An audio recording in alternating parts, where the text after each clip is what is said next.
Chapter 537. It's fine. This is the palace's restricted area, so nothing should happen here. Moreover, although my pet beast is average, it's quite courageous. Lin Jin didn't seem to mind at all. Yan Quan thought to himself, forget it. I've already committed a taboo by warning Lin Jin. If His Majesty were to find out about this, I'll probably be punished. Since Appraiser Lin doesn't mind, I'll just pretend I didn't say anything. Appraiser Lin, this way please, Yan Quan said, acting as if nothing had happened. There were many guards in the hall and each of them was quite strong. Their armor was heavy and their pet beasts were impressive. Most importantly, the guards' pet beasts were all rank 4. The strength of a premium country was evident here. There was a small door up ahead. It looked inconspicuous, but the guards there were the tightest. Lin Jin noticed that Yan Quan's footsteps were light as he approached the door. Appraiser Lin, please wait here for a moment. I'll report this to His Majesty. Yan Quan turned around and informed Lin Jin before entering the small door. Soon, he came out again to invite Lin Jin in. Lin Jin knew that Emperor Heavenly Jade was inside. He tidied up his attire before stepping inside. Inside was a study. An elderly man dressed in an emperor's robe was reading through memorials. As the emperor of a premium country, his territory was larger and he had more people under his care. Naturally, the workload was heavier. Suddenly, a thought popped into Lin Jin's mind. Feng Ziqian and the other princes had put in so much effort to fight for the throne, but was it really enough just to get it? Being in a high position meant that one had to shoulder corresponding responsibilities. To some people, this pressure could be a terrifying torment. Lin Jin himself couldn't stand it. He preferred to be a carefree beast appraiser. His pursuit of immortality was only for the sake of longevity. Other than Emperor Heavenly Jade, there was also a lowly servant serving him, and Yan Quan who had just entered. There were no guards or pet beasts. An audience like this would leave a good impression. It meant that His Majesty didn't put his guard up against him and trusted him. Lin Jin knew what to do. He bowed at the yellow-robed elderly man. Lin Jin of Heavenly Spiral Academy greets Your Majesty. Although Heavenly Spiral Nation had a lot of etiquette, the standards weren't that high. For example, not everyone had to kneel in front of the emperor. Moreover, Lin Jin was no ordinary person. He was a rank 4 beast appraiser and a teacher of the academy. His identity had been established by ancestor Heavenly Spiral, so he didn't have to bow. This was a form of respect for beast appraisers. Emperor Feng Junwu put down the book in his hand and looked up at Lin Jin. Despite his aged appearance, the emperor had a unique aura about him. After all, he was the emperor of a high-class country. His eyes were so sharp that ordinary people wouldn't dare to look him in the eye. I've long heard from Ziqian that appraiser Lin Jin of Jade Dragon Kingdom is a promising young man. Now that I've met you in person, you're truly extraordinary. Give him a seat. Feng Junwu said with a smile, displaying his friendliness. But the prestige was still there. The eunuch who had been serving Feng Junwu brought a chair over and placed it on the side. The eunuch looked quite young, even a few years younger than Feng Junwu. He had delicate features, red lips, and white teeth. Lin Jin stared at him and quickly reached out to help him. Let me. This time, he accidentally touched the back of the eunuch's hand. The eunuch immediately frowned and retracted his hand, as if he had been electrocuted. He glared at Lin Jin angrily, but that expression was fleeting. The eunuch lowered his head and walked back to stand behind Emperor Heavenly Jade. As if he was invisible, under normal circumstances, no one would notice his presence. Lin Jin remained calm as he sat on the chair. Feng Junwu naturally saw everything that happened just now. He was somewhat concerned because that little inner official was no small matter to him. Feng Junwu obviously wouldn't ask Lin Jin about this. He turned slightly to glance at the eunuch and their eyes met. A trace of surprise flashed across Feng Junwu's face. Appraiser Lin comes from the Jade Dragon Kingdom. Back in the day, the Jade Dragon Kingdom was once a premium country. It's a pity that it has since declined. Feng Junwu lamented before adding, but the Jade Dragon Kingdom's royal family is going to have a stroke of luck this time. With a young talent like Appraiser Lin, it would be hard for the Jade Dragon Kingdom not to rise. While this sounded like a casual remark, it was actually a double entendre. Feng Junwu was probing Lin Jin's future plans. Would he stay at Heavenly Jade Academy or return to the Jade Dragon Kingdom?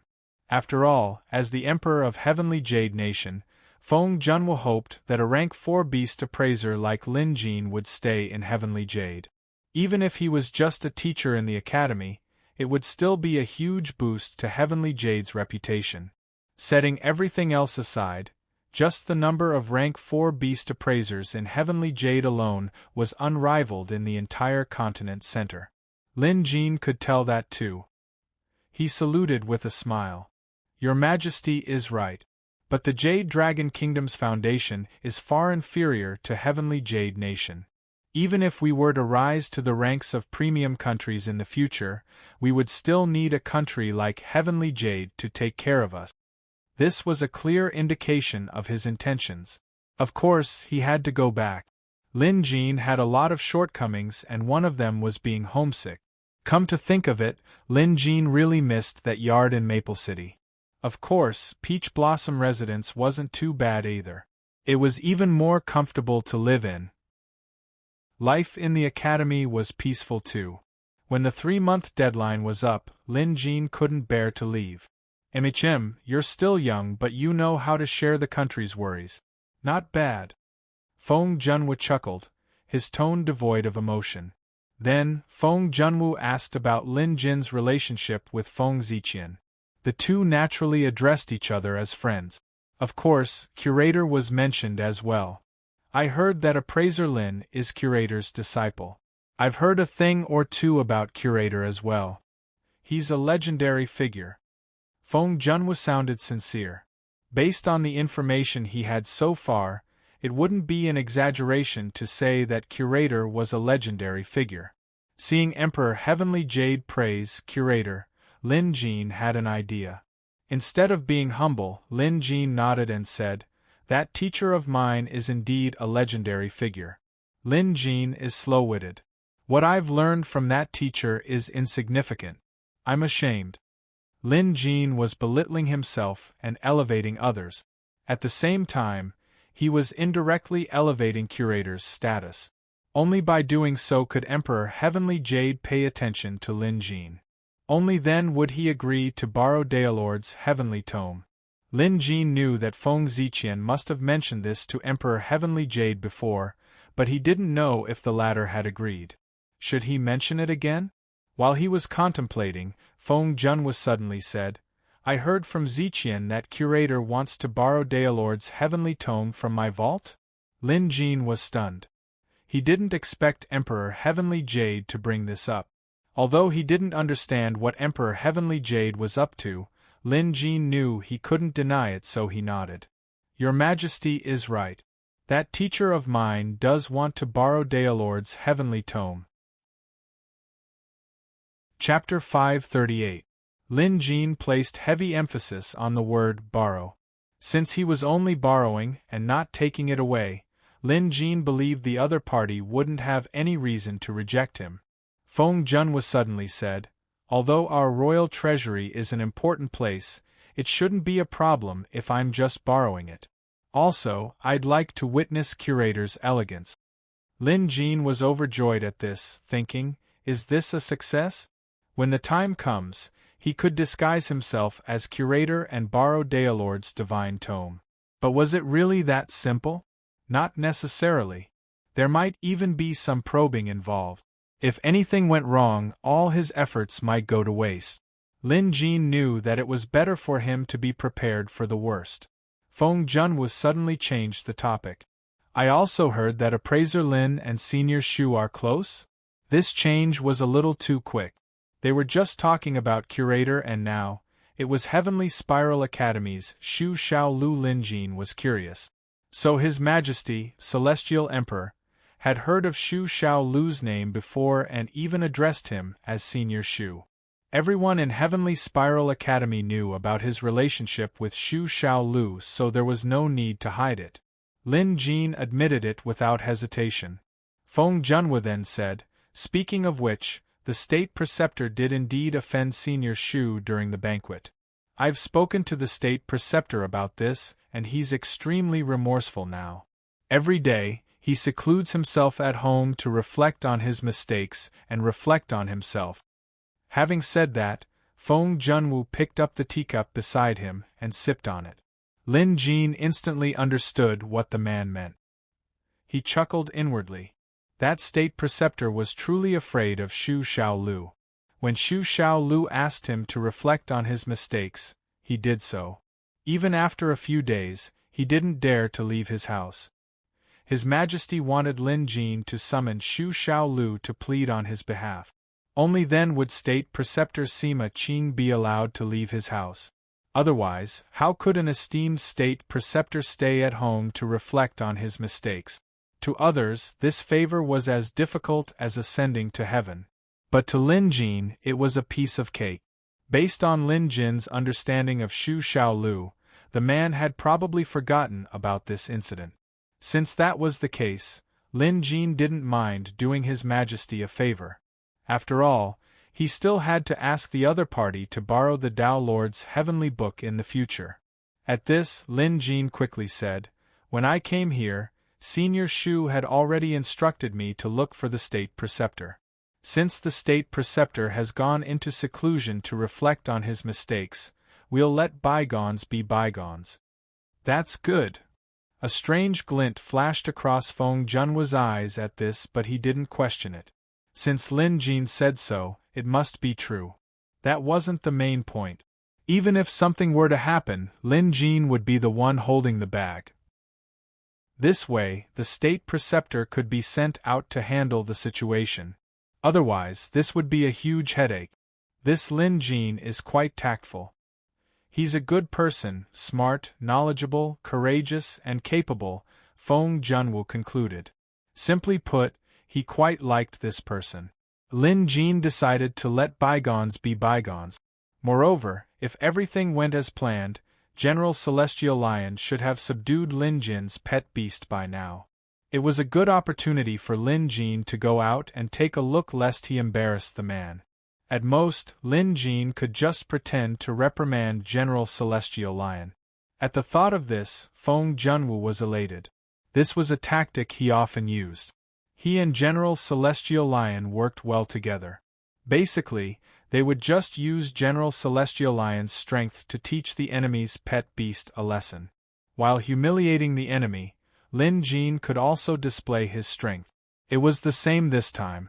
After they were done chatting, Feng Junwu used the excuse of going out for a walk to get up. Appraiser Lin, Merak Palace has a long history. If you're free, why don't you come with me? Lin Jin nodded. Feng Junwu walked in front, with Yan Quan and the little internal official following closely behind him. Although Lin Jin was walking beside them, he maintained an appropriate distance. Just then, an attendant rushed in from outside and knelt on the ground. "Your Majesty, this is bad. General Celestial Lion is. The inner official's face was full of anxiety. Perhaps it was because he was too frightened that he stuttered. Feng Junwu frowned, musing, "This man is too much. What happened to make him so flustered?" He turned to look at Yan Quan, thinking that he had to find a chance to teach this steward a lesson so that he would be more careful when picking his subordinates in the future. "Why are you so flustered? What a disgrace!" Feng Junwu reprimanded before heading outside. He guessed that General Celestial Lion must have gone overboard this time. It was his fault for not reminding General Celestial Lion earlier. This Lin Jin wasn't a bad guy. If he had known, he would have told General Celestial Lion to take it easy. If General Celestial Lion really did something to his pet beast, it would be troublesome. At this thought, Feng Junwu couldn't help but quicken his pace. But before he stepped out, he caught a whiff of something. It smelled a little like the smell of burnt fur. He was curious, so he walked out of the hall and looked outside. Feng Junwu was stunned by what he saw. Outside, a large fire wolf beast was standing. Its body was covered in seemingly solid red flames. Strangely, the stone floor beneath the fire wolf's feet had melted, but Lin Jin couldn't feel much heat from it. The fire wolf was now more than 5 meters tall. It was in its giant wave form, but it had excellent control over its aura. In short, as long as you don't provoke it, it wouldn't make a move. Across from it was a rather pitiful-looking beast.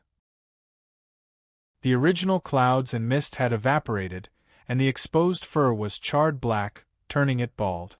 Feng Junwu looked at it for a long time before he recognized it. It was one of the guardian beasts of the Heavenly Spiral Nation, General Heavenly Lion. General Celestial Lion was currently trembling in fear in a corner. Upon a closer look, one could see several balls of flames hovering around General Celestial Lion. They were practically sticking to General Celestial Lion, forcing him to remain motionless. However, his posture was rather comical. He looked like a young widow who had been stripped naked and bullied by a strong man. It was such a spectacular sight that Feng Junwu was dumbfounded. It took him a long time to snap out of his daze, so Lin Jin wasn't surprised to see such a sight. General Celestial Lion had been up to no good from the start, and Lin Jin could tell that. He remained unmoved because he had absolute confidence in Xiaohu. Although Xiaohu was just an ordinary firewolf, it had undergone a perfect evolution. Moreover, its body had been tempered with dragon fire, mystical fire, and phoenix fire. With the yin-yang dharma body, it was definitely an existence that stood at the peak of the pyramid among the rank 5 beasts. Although General Celestial Lion wasn't too bad, Lin Jin had secretly appraised him and found him to be much weaker than Xiaohu. Hence, General Celestial Lion had chosen the wrong opponent to bully Xiaohu. However, it seemed like Xiaohu was quite ruthless. Not only did he destroy General Celestial Lion's cloud beast form, but he also burned off quite a bit of its fur. This was considered a serious injury. Although General Celestial Lion was reaping what he sowed, he still had to show Tianxian's emperor some respect. Chapter 539. Xiaohua, what are you doing? Get back here right now. Seeing this, Lin Jin deliberately scolded him with a straight face. Upon hearing Lin Jin's voice, Xiaohua immediately opened his mouth and swallowed the flames that trapped General Celestial Lion. Then, he reverted to his normal size and transformed into a ball of flames that burrowed into Lin Jin's arm. Then, Lin Jin bowed at Feng Junwu and said, "Your Majesty, this pet beast of mine has never seen the world before. I don't know how it offended General Celestial Lion. Please punish me." Feng Junwu finally came to a realization. Although he didn't know the specifics, he had a rough idea of what had happened. Simply put, General Celestial Lion's skills were inferior. He was supposed to bully the man's pet beast, but who knew he would be the one getting bullied instead? Looking at General Celestial Lion's current state, he no longer looked mighty. He had utterly embarrassed himself. However, the most important thing now wasn't to punish him. Instead, he had to check on General Celestial Lion's injuries. If his foundation was damaged, Spiral Nation would suffer a great loss. At the same time, the attendant behind Feng Junwu frowned as well, glaring at Lin Jin with hostility. Feng Junwu obviously couldn't punish Lin Jin, so he remained silent. Lin Jin took the initiative to say, "Your Majesty, General Celestial Lion's injuries are quite serious. If your Majesty is willing, I can treat General Celestial Lion." Feng Junwu came to his senses. Could Lin Jin have known from the start that General Celestial Lion was here to cause trouble? Before this, Lin Jin didn't seem worried at all. Now that he thought about it, he must have had a plan all along. Moreover, Feng Junwu had heard that Lin Jin was skilled. Since that was the case, it would be good to let him have a look. "Thank you, Appraiser Lin," Feng Junwu agreed. Lin Jin strode over. General Celestial Lion was no longer as arrogant and domineering as before. Now, he looked like a frightened rabbit, his large lion head filled with gratitude for surviving a disaster. "Don't come any closer." When General Celestial Lion saw Lin Jin approaching, he immediately backed away. He was truly frightened by the firewolf. This creature was too frightening. Initially, it planned to follow its usual routine of scaring this pet beast a little before teaching it a lesson. However, it never expected that it would be beaten to the ground by the firewolf the first time they met. It was pinned to the ground and rubbed against it. After that, the Heavenly Lion General was definitely unconvinced. Therefore, it wanted to attack again. In the end, the flames surged over and broke through its cloudy beast body, revealing its true form. That was not all. Those terrifying flames even burned its body. It was like a lion that had its fur burnt off. It was as pathetic as one could imagine. It was only at that moment that General Heavenly Lion understood the difference between him and the Firewolf beast.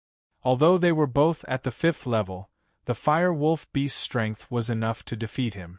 Although he didn't want to admit it, it was the truth. While it was embarrassing, staying alive was more important than anything else. When he saw Lin Jin approaching, General Sky Lion was truly afraid that the latter would summon his pet beast to teach him another lesson. Hence, he couldn't help but retreat and cry out in alarm. "General Celestial Lion, don't be afraid. I've just reprimanded my pet beast. I'll treat you now." Lin Jin saluted him with a smile. General Sky Lion was currently leaning against a corner of the wall. He couldn't resist looking in Emperor Heavenly Jade's direction. Seemingly having seen something, General Sky Lion seemed to have calmed down for a moment before saying, "If you want to treat me, go ahead." Judging from his tone, he didn't seem to believe that Lin Jin could cure him. Everything else aside, his cloudy beast body was extremely difficult to recover from. In order to condense this cloudy beast body, General Sky Lion had cultivated for many years. If he wanted to cultivate it again, it would probably take him more than a decade. General Sky Lion had suffered a huge loss this time. However, he knew very well that he could only blame himself for being inferior. No one else could be blamed for this loss. On the other hand, Lin Jin appeared very relaxed. He walked over and casually patted the Heavenly Lion General's burnt fur. A cloud of mist appeared out of thin air and attached itself to the area. Speaking of which, General Sky Lion's injury wasn't as serious as it seemed. Lin Jin reckoned that it hadn't damaged his foundation yet. After all, Xiaohua had a sense of propriety. If you attacked first, you couldn't blame the other party for retaliating. Of course, you had to retaliate, but you didn't kill him. Otherwise, General Sky Lion might not even be able to speak now. However, it was true that Lin Jin managed to break General Sky Lion's cloudy beast body. That cloudy beast body was General Sky Lion's innate skill. With a single sweep of the cloud, it could rise into the air. After breaking this skill, General Sky Lion's strength would definitely be reduced. Emperor Heavenly Jade looked like he wanted to vent his anger but had nowhere to vent it. Lin Jin didn't care about this at all. After all, it was just a small conflict. It wasn't a big deal. Lin Jin had repaid evil with good, so even Emperor Heavenly Jade would have to accept this favor. Now that General Sky Lion didn't have his cloudy beast body, it was indeed impossible for others to do anything. But to Lin Jin, it was nothing. He had the water reservoir armor that could absorb spirit water and turn it into spirit mist. In addition, Lin Jin knew cloud treading, so it wouldn't be difficult to refine a cloudy beast body for General Sky Lion. However, this was only true for Lin Jin. It would still be impossible for anyone else. Cloud, come! Lin Jin had just used the spirit refining needle to force the remaining cloudy beast body out of General Sky Lion's body. By combining the cloud with the water spirit energy in the water reservoir armor and combining the three energies, he was able to reconstruct the cloudy beast body. The palace guards watched as the young beast appraiser casually waved his hand and a cloud slowly descended from the sky. The sight gave them goosebumps. This remarkable skill was like that of a legendary immortal. Forget the guards, even Emperor Heavenly Jade, Feng Junwu, felt his breathing quicken. What kind of skill is this? Just how powerful is this man? Feng Junwu was knowledgeable. After all, he was the emperor of a premium country. Yet, this was his first time witnessing such a scene. The attendant behind him was dumbfounded as well. The anger on his face was replaced by curiosity. Could Lin Jin really be able to reconstruct the cloudy beast body? The attendant mumbled to himself. On the other hand, Lin Jin had combined the three energies into one. However, there was still a problem. It was difficult for the three energies to fuse together. However, Lin Jin had a trick up his sleeve. This set of acupuncture techniques was much more powerful than the pulse-seeking acupuncture technique. With a flick of his finger, the silver needles flashed, and in a short moment, he sewed the three qis together. It was as if he had sewn a set of clothes for the Heavenly Lion General. A set of clothes made out of clouds. After he was done, Lin Jin patted the Heavenly Lion General's body with the water-enriching armor. Instantly, the Heavenly Lion General moaned in comfort. The places where it had been burned were burning in pain, but after wearing the cloudy beast body, it was as if it was enveloped by a ball of cool water. The burning sensation immediately weakened and even disappeared. Of course, it was extremely comfortable. Lin Jin put away the silver needles and the water reservoir armor and asked with a smile, "How does General Sky Lion feel?" Chapter 540. Of course, General Celestial Lion understood that Lin Jin was simply too amazing. He had refined a new cloud beast form for him on the spot, and this was even better than the one he had spent hundreds of years on. General Celestial Lion wasn't an unreasonable fool. He knew how to respond to a true expert, especially a master beast appraiser who might save his life in the future. General Celestial Lion bowed respectfully. "Celestial Lion thanks Appraiser Lin for giving me a new lease of life." His words were quite sincere. This was indeed a new lease of life. Without the cloud beast form, General Celestial Lion's strength would decrease by at least 60%, which was equivalent to ruining his 100 years of cultivation. Now that Lin Jin had given him a new cloud beast form, General Celestial Lion would be an idiot if he still didn't know how to be grateful. Moreover, Appraiser Lin Jin was able to recreate a new cloud beast form. With this capability, General Celestial Lion might even come knocking on his door in the future. Thus, General Celestial Lion showed enough respect and let bygones be bygones. Lin Jin nodded with a smile, musing that General Celestial Lion wasn't a stubborn monster after all. Appraiser Lin, nice move. Feng Junwu couldn't help but exclaim in admiration. Seeing that General Celestial Lion was unscathed and even more imposing than before, he knew that the matter was resolved. He was the one in the wrong, so now he was afraid that Lin Jin would get to the bottom of the matter and investigate why General Celestial Lion made things difficult for his pet beast. However, Lin Jin didn't mention it and pretended like it never happened. How could Feng Junwu not know that Lin Jin wasn't going to pursue the matter? Hence, while he was in a good mood, his opinion of Lin Jin rose even higher. After that, neither of them brought up the matter. In a good mood, Feng Junwu brought Lin Jin on a tour of the palace. Along the way, they coincidentally bumped into the second and third princes, Feng Zishan and Feng Ziqian. Seeing how Lin Jin was chatting happily with their father as if they were old friends, the two of them were utterly confused by what was going on. Those who didn't know better might even think that they were old friends. Feng Ziqian was obviously happy. On the contrary, the second prince, Feng Zishan, couldn't help but feel terrified. He knew that Lin Jin was his third brother's subordinate. Could it be that their father's favor was now tilting toward his third brother? After greeting Feng Zishan, they parted ways. After returning, Feng Zishan immediately ordered someone to prepare a gift. He wanted to find an opportunity to visit Lin Jin. At this critical juncture, any carelessness could affect the final outcome of the crown prince. Feng Zishan did not want to let go of this opportunity. If his third brother could befriend someone, he could as well.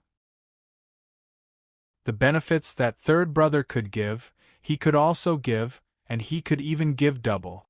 Feng Zishan believed that there was nothing in this world that could not be poached. This was also his usual way of doing things. A real man did not care about trifles and would resort to unscrupulous means. Feng Zishan was fast. He had been waiting outside Peach Blossom residence before Lin Jin returned to the academy. Hence, Lin Jin bumped into him the moment he arrived. "Master Lin." Feng Zishan walked over with a smile. From the looks of it, he didn't have the airs of a prince at all. It was as if he was greeting an old friend. For this, Lin Jin was truly impressed. If it were him, even if he deliberately tried, he wouldn't be able to do it so easily. "Greetings, Your Royal Highness." Lin Jin couldn't put on an act, so he could only respond in a normal manner, neither servile nor overbearing, plain and sincere. "Master Lin, I've been wanting to meet you for a long time, but I haven't had the time. Today, I've brought a few books on exotic beasts as a gift for you, Master Lin. Also, I've brought this year's new tea. Although it's not some priceless treasure, it's rich and fragrant. I like it a lot, so I've brought it to share with you, Master Lin." Feng Zishan was indeed extraordinary. With just a few words, he managed to close the distance between them. It was hard for Lin Jin to dislike him. Most importantly, this guy did all of this very naturally, without the slightest bit of deliberate. Amazing. It was no wonder he could force the Crown Prince Feng Ziyong into such a corner, and even gain the upper hand in the competition for the Crown Prince's position. Even Lin Jin felt that Feng Zishan was suitable for the throne. Of course, it was just a fleeting thought. Compared to Feng Ziqian, Lin Jin now felt that Feng Ziqian was more suitable to be emperor. This wasn't because Lin Jin and Feng Ziqian were close. Instead, it was because Feng Zishan was considerate in every aspect. However, a man like him had no bottom line. Sometimes it was better to work steadily and steadily. As the saying went, doing will bring prosperity to the country. However, since Feng Zishan had come to visit and brought gifts, Lin Jin couldn't just give him the cold shoulder. Hence, Lin Jin was polite and the conversation went well. Feng Zishan used an excuse to have his meal in Peach Blossom residence. Lin Jin said that there were no ingredients here, so Feng Zishan immediately summoned the royal chef and several people to bring in various ingredients. This man was truly well prepared. At least Lin Jin didn't hate him. In fact, he even liked him a little. However, Lin Jin couldn't just switch his support to Feng Zishan and give up on Feng Ziqian.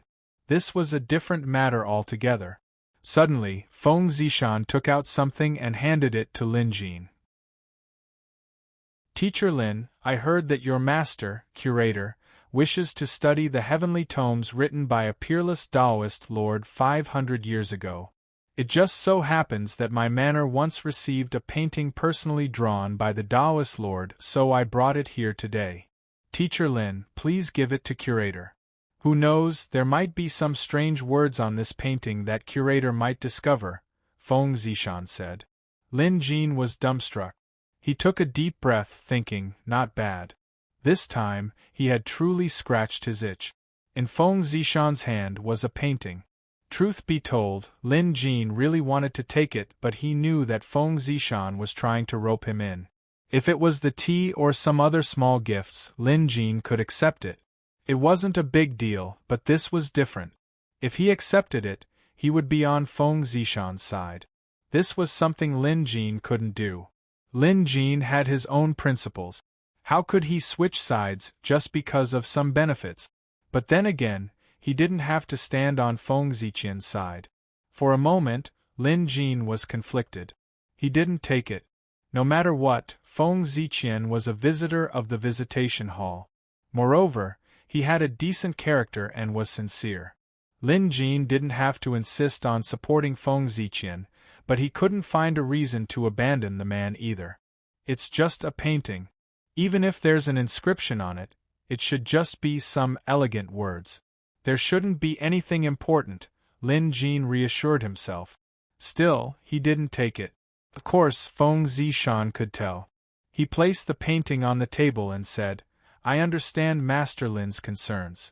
Although Zishan really wants to be friends with Master Lin, and even hopes that Master Lin will help me to obtain the position of Crown Prince, if Master Lin isn't willing, Zishan won't force you. Today, Zishan is purely here to befriend you. This painting is also a gift from Zishan with sincerity. Master Lin, you don't have to worry. In the future, even if Master Lin helps my third brother with all your might, Zishan won't have a single word of complaint. Chapter 541. Lin Jin smiled. They were both smart people. Feng Zishan was being honest with him. Not bad. Since that was the case, Lin Jin didn't want to keep it a secret anymore, so he said, Your Second Highness, the third prince has a close relationship with my master, so I can explain this to you.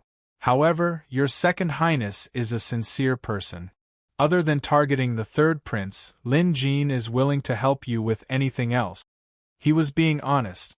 Feng Zishan laughed. Teacher Lin, you're a straightforward person indeed.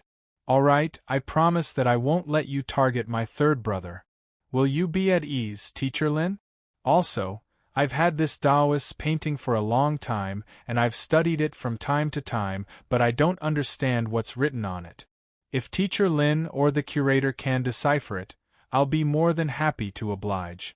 You just have to explain the contents of the painting to me, and that'll be enough. At this point, Lin Jin really couldn't say anything more. From what he saw today, Feng Zishan was very broad-minded. He was the type to do great things. Compared to Feng Ziqian, they both had their own merits, and it was hard to tell who was stronger. Speaking of which, Lin Jin wasn't interested in the Crown Prince's affairs. Moreover, as an outsider, he couldn't be of much help. Since that was the case, there was no need for him to worry about nothing. The two princes would just have to compete on their own. In the end, Emperor Tianqian would be the one to decide who got the throne, not Lin Jin. In that case, Feng Zishan could be a good friend. All right, we'll do as Your Highness says. However, there's no need to give this painting to me. I just need to borrow it for a few days and I'll inform Your Highness about the contents of the painting. Lin Jin didn't try to be pretentious anymore. Why wouldn't he reject something that was delivered to his doorstep? Moreover, Lin Jin's thoughts were clear now. He had no intention of interfering in the fight for the throne, and he couldn't do anything about it either. He just had to mind his own business. As they chatted, someone came in to report that the third prince was here. Feng Ziqian was here too. This was going to be interesting. Before Lin Jin could say anything, Feng Zishan smiled. Third brother is here too. That's great. He didn't seem the slightest bit awkward or uncomfortable. Instead, he took the initiative to go out and greet him. Regardless of whether he was sincere or just putting on an act, at the very least, his attitude was sufficient. Not long later, Feng Zishan and Feng Ziqian wanted to enter together. Feng Ziqian could see that it was a little strange, but he did not say much. It just so happens that third brother is here as well. We haven't had a drink together for quite some time. Let's have a good drink today. As soon as Feng Zishan finished speaking, the aroma of food wafted from the kitchen. Feng Ziqian found an opportunity to secretly ask Lin Jin about it. Lin Jin waved him off with a smile. Feng Ziqian was no fool, so he immediately understood that his second brother had come to visit him of his own accord. This was also in line with second brother's character. Ever since he was young, his second brother had always been a smooth talker and had a good relationship with everyone. Even Feng Ziqian had to admit that he was inferior to him in this aspect. Very soon, the dishes were placed on the table. The three of them raised their glasses and drank together. There was no gap between them. Feng Ziqian was not good at pretending. The sincerity he showed was very genuine. Feng Zishan couldn't find any fault with it. While Lin Jin was drinking with them, his mind was on that painting.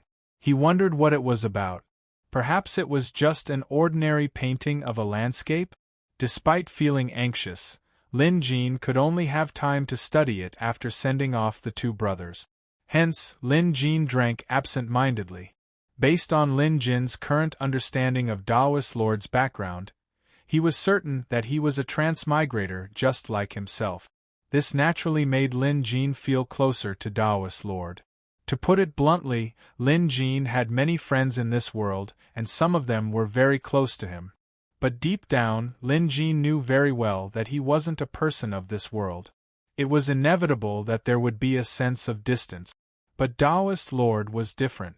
Since he knew that Taoist Lord was a transmigrator from the same world as himself, Lin Jin felt closer to this Taoist Lord whom he had never met before. Because they were the same kind of people. Hence, Lin Jin was eager to read the things Taoist Lord left behind. Perhaps it was just a few words, but it might be something useful. The drinking went on for more than 2 hours before the two princes bade each other farewell. At least during this time, neither of them mentioned anything unpleasant. Only in this moment were they brothers, and they knew very well that after they sobered up, they would still have to compete with each other. This was the fate of royalty. Lin Jin, on the other hand, was able to dispel his drunkenness with a simple activation of his energy. Feeling refreshed, he prepared to open the painting and take a look. Xu Xiaolu was already sitting beside him. Lin Jin ignored her. It wasn't like he could stop her anyway. In fact, she had been here since a while ago but had been hiding. What is this? Xu Xiaolu stared curiously at the painting in Lin Jin's hand. As an art spirit, Xu Xiaolu was extremely curious about all paintings. Lin Jin said nothing. Xu Xiaolu was asking the obvious. Moreover, what else could Lin Jin say other than that it was a painting? Since that was the case, he might as well not say anything. As for what kind of painting it was, he would find out once he opened it. And so, Lin Jin carefully unfurled the painting. The moment he laid eyes on it, Lin Jin's scalp went numb. He almost threw the painting away because it was too shocking. Xu Xiaolu's eyes widened as she stared at the image on the painting. She said, What is this? How could it be so brutal? Something that could surprise Xu Xiaolu was obviously no ordinary painting. Lin Jin was currently holding a painting that had the outline of a giant beast drawn in ink. This giant creature had to be referenced, or else no one would know its size. The reference on this painting was the mountains, the forest, and the stream in the mountains. The drawing was extremely vivid, and without a doubt, these were all used to accentuate the extraordinariness of this giant beast. The size of this giant beast was unimaginable. One of its claws was as big as a mountain, and if it were to land, it could occupy several mountains. Among all the beasts in the world, he had never seen one that was this big. Lin Jin's shock wasn't just because of how vivid the giant beast in the painting was. In fact, it was because he had seen this beast before. Back at Daluo Temple, he had seen one of its claws. Back then, it came down from the heavens and snatched away Daluo Temple's Buddha. A rank 9 immortal devouring beast. Lin Jin didn't expect the Daolord's painting that Feng Zishan brought over to be a drawing of an immortal devouring beast. And by the looks of it, this immortal devouring beast had revealed half of its body, leaving its lower half hidden in the clouds. Through the clouds, Lin Jin could vaguely make out the shadow of the 9th heaven realm. Chapter 542. This was something Lin Jin did not expect. His first reaction was that this immortal devouring beast was truly terrifying. Even though it was just a painting, Lin Jin could sense how terrifying this rank 9 immortal devouring beast was. It was as if it could flatten mountains and kill everything, including immortals and Buddhas, with just a wave of its hand. On second thought, Lin Jin's curiosity was piqued. If this was painted by a Taoist, it meant that the Taoist had seen this rank 9 immortal devouring beast 500 years ago. He might have even come into contact with it. Otherwise, he wouldn't have been able to paint something like this. Lin Jin, for example, had come into contact with it before, but he had only seen one of its claws. There were words on the painting. Sure enough, they were words from Lin Jin's native world. Perhaps only he and the Taoist could understand them here. The words read, "My cultivation has reached the immortal realm, and sure enough, I lured out this immortal devouring beast and fought it for 7 days and 7 nights. Only then did I realize that human strength is limited. A rank 9 beast is truly extraordinary. A Qiankuan beast that can end an era is truly invincible. If there is anyone who can see and understand the painting I'm leaving behind today, you must remember that you must never make an enemy of a 9th rank beast. You must remember this." That was it. However, Lin Jin was able to glean some deeper meaning from these few lines of words. There was no doubt that this painting was left behind by the Taoist, because for now it seemed like only the Taoist and Lin Jin knew about these words.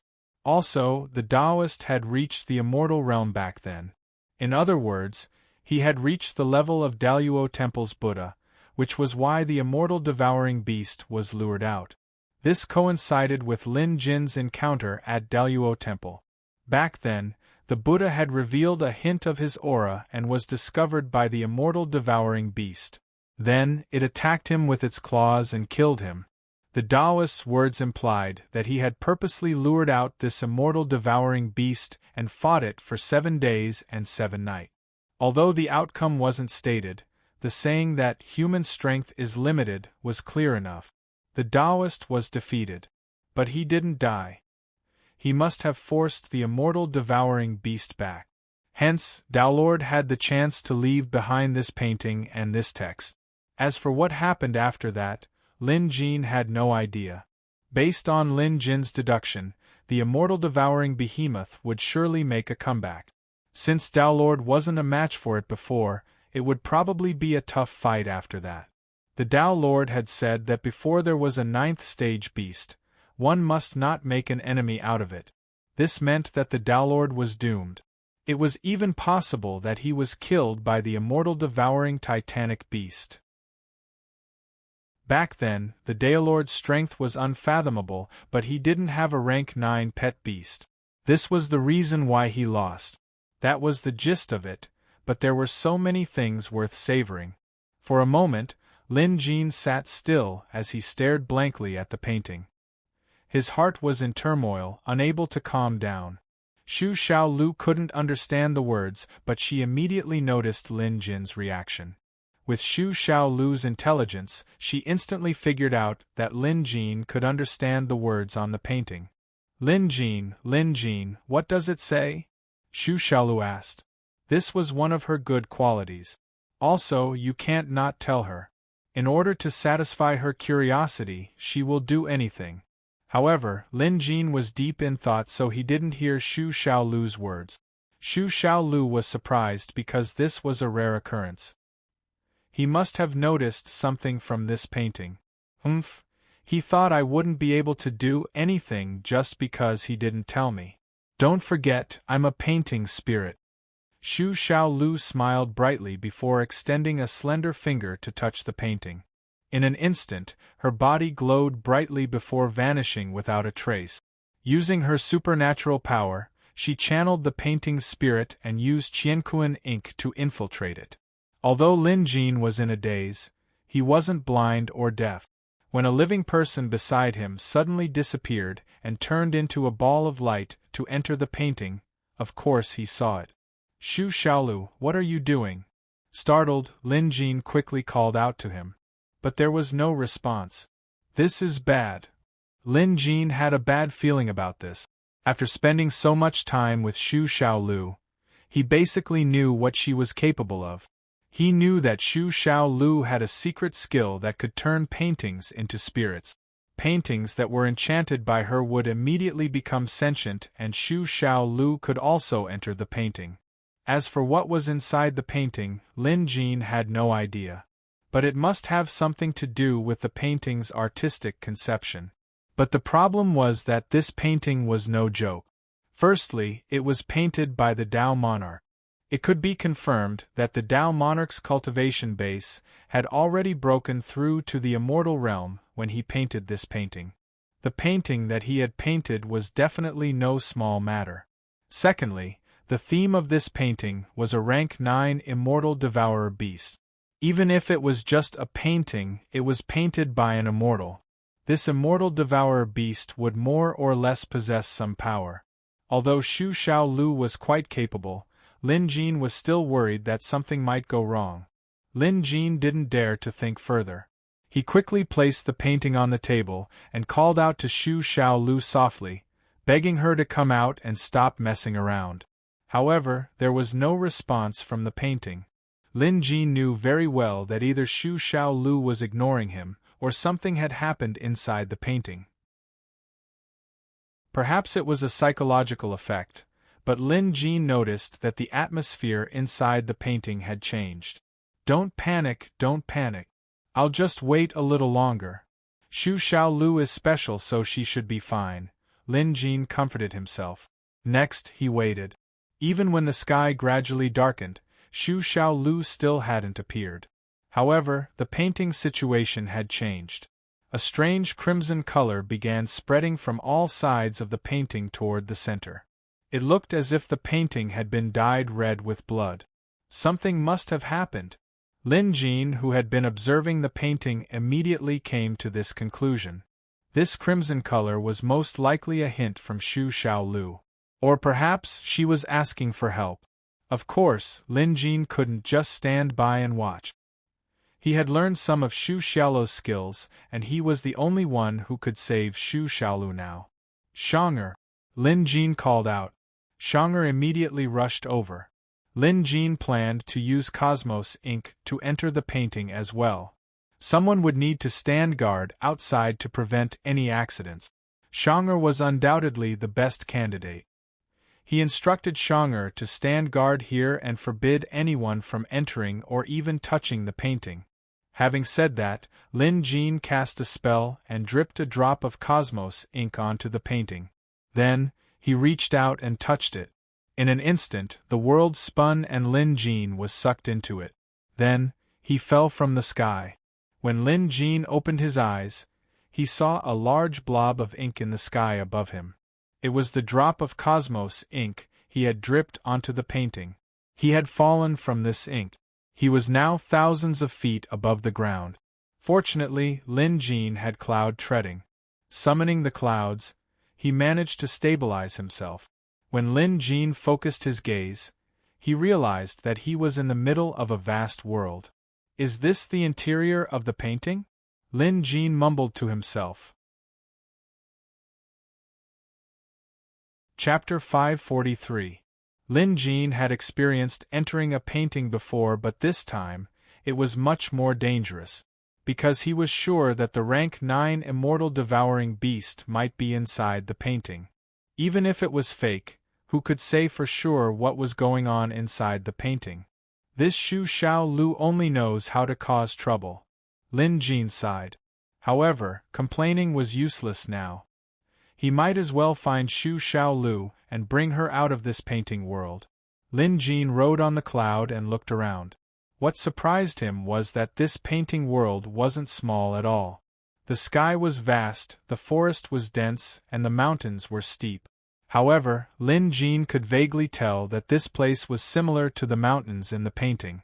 Although it looked realistic, if one were to look closely, they would be able to tell that it was fake. After all, it was just a painting. Just then, Lin Jin saw a woodcutter on the mountain path below. The woodcutter had an axe slung over his back as he walked forward. Lin Jin's heart stirred and he immediately landed on the cloud. He landed in front of the woodcutter, but the woodcutter merely glanced at Lin Jin before continuing on his way. Lin Jin knew that this woodcutter must be a character in the painting. Xu Xiaolu had mentioned that characters in paintings had their own spirituality, but this couldn't be considered a painting spirit. It was even more impossible for someone like her to have one. Usually, a beginner painting spirit like this could only act according to the artist's artistic conception. For example, when the artist drew this woodcutter, He wanted the woodcutter to walk through the forest. That was all the woodcutter could do, just like a puppet, a dummy. This was how the woodcutter acted. He continued forward, and other than glancing at Lin Jin, he ignored him. Lin Jin suddenly had an idea, so he asked, "Brother, this is my first time here. May I know what this mountain is called?" Lin Jin was just asking casually to see if the woodcutter would answer. In his opinion, there was a high chance that it wouldn't. However, to Lin Jin's surprise, the woodcutter chuckled and answered, "This is the grassy continent's Red Earth Mountain, also known as Blood Earth Mountain." Having said that, he continued forward. He actually answered. Lin Jin was surprised, musing, could this woodcutter be sentient as well? Lin Jin quickly chased after the woodcutter to ask other questions. But no matter what Lin Jin asked, the woodcutter only replied with the same, "This is the grassy continent's Red Earth Mountain, also known as Blood Earth Mountain." There was nothing left. Lin Jin understood that this was probably the only line the woodcutter knew. Perhaps this was the only line the Tao Lord could think of when he was painting. It was even possible that Tao Monarch had asked him the same question back then and woodcutter had replied in this way. As such, the woodcutter that the Tao Lord drew only had one sentence. Despite it being a simple statement, it was very important to Lin Jin. This meant that the Tao Lord now knew where the rank 9 immortal devouring beast was. However, another question popped up in Lin Jin's mind. Why did the Tao Lord choose such a location? Was it a coincidence, or was there an ulterior motive? Just then, Lin Jin sensed a sudden change. He whipped his head around to see the woodcutter standing there without him noticing. His honest face was now wearing an eerie smile. "Tao Lord, you and I have no enmity, so why do you have to do this? Do you really think that I, Patriarch Xue Pao, am afraid of a junior like you?" The woodcutter's voice was old and malevolent, as if he was a different person. Lin Jin was inexplicably terrified. A Tao Lord? How did he resemble a Tao Lord? Moreover, this woodcutter called himself Patriarch Xue Pao. Wasn't Patriarch Xue Pao one of the 5 patriarchs? That Yang Qingshi who was lurking in Jade Dragon City was his disciple. Lin Jin had even fought the man's blood-refined beast clone and formed a grudge. Lin Jin had never forgotten about this, but he never expected to hear Patriarch Xue Pao's name in a painting. This painting didn't seem to have anything to do with Patriarch Xue Pao. Lin Jin's mind raced, but he couldn't figure out the crux of the matter. At that moment, the woodcutter was still speaking in an eerie tone. "Tao Lord, your cultivation has reached the immortal realm. I advise you not to attack, or else you'll surely invite disaster upon yourself." Lin Jin didn't move, but he was already on his guard. At this point, the woodcutter went silent as if he was frozen in place. The atmosphere was extremely eerie. At this moment, the woodcutter looked like a painting without any signs of life. Just as Lin Jin was deep in thought, a person descended from the sky. Lin Jin turned to see a graceful figure with long hair and a Taoist robe. He wore a mask with the word Tao on it. In an instant, Lin Jin recognized who this person was. Tao Lord. Strange. Very strange. Lin Jin had seen that painting before. There were mountains and rivers on it, but most of it was a depiction of a rank 9 immortal devouring beast. The woodcutter and Tao Lord weren't in the painting. This was something Lin Jin couldn't figure out. He thought he would encounter the immortal devouring beast right after entering the painting, but things were completely different from what he imagined. Could something have happened to this painting? Lin Jin could only make wild guesses. The Tao Lord descending in front of him definitely wasn't real either. It was most likely just an image that the Tao Lord had drawn when he was painting. Because Little Book Pavilion had some sort of spirit painting divine ability, it was able to transform the painting into something like this. Right, where's Little Book Tower? Thousands of ideas popped up in Lin Jin's mind, but he still had to be careful. Although he was sure that everything here was fake, he still had to be cautious. The same went for the Tao Lord. Although he knew it was fake, It would be nice to witness the elegance of a fellow transmigrator. After landing, the Tao Lord glanced at the woodcutter who was frozen in place, then at Lin Jin. He asked, "May I know where this place is?" Lin Jin suddenly had an idea and chuckled. "This is Grassy Continent's Red Earth Mountain. Some people call it Blood Earth Mountain." Lin Jin applied what he learned on the spot and used the woodcutter's words to answer the Tao Lord's question. The Tao Lord nodded and said, "Patriarch Xuepao, there's no need for you to put on an act. You've committed so many evil deeds that I shall kill you today to serve justice." Lin Jin didn't know how to respond. In fact, he had already guessed that the woodcutter's strange words were meant for the Tao Lord, but Lin Jin had interjected. Now that he thought about it, the Tao Lord must have gone to Patriarch Xuepao's hideout to slay the monster. In the end, he used an immortal's skill and attracted the rank 9 immortal devouring beast. When the Tao Lord painted this painting, this was the sequence of events. After that, the Tao Lord must have been injured, but he didn't manage to kill Patriarch Xuepao. In the end, he died of depression? While Lin Jin was still in a daze, the Tao Lord had already made his move. His attack immediately shook the heavens and the earth. Then, Lin Jin saw a familiar scene. A huge rift was torn open in the sky and a giant beast claw descended from above. Chapter 544. This surge of energy sent Lin Jin flying. For a moment, he felt the world spinning around him. Due to the appearance of the rank 9 immortal devouring beast, the entire painting world began to distort.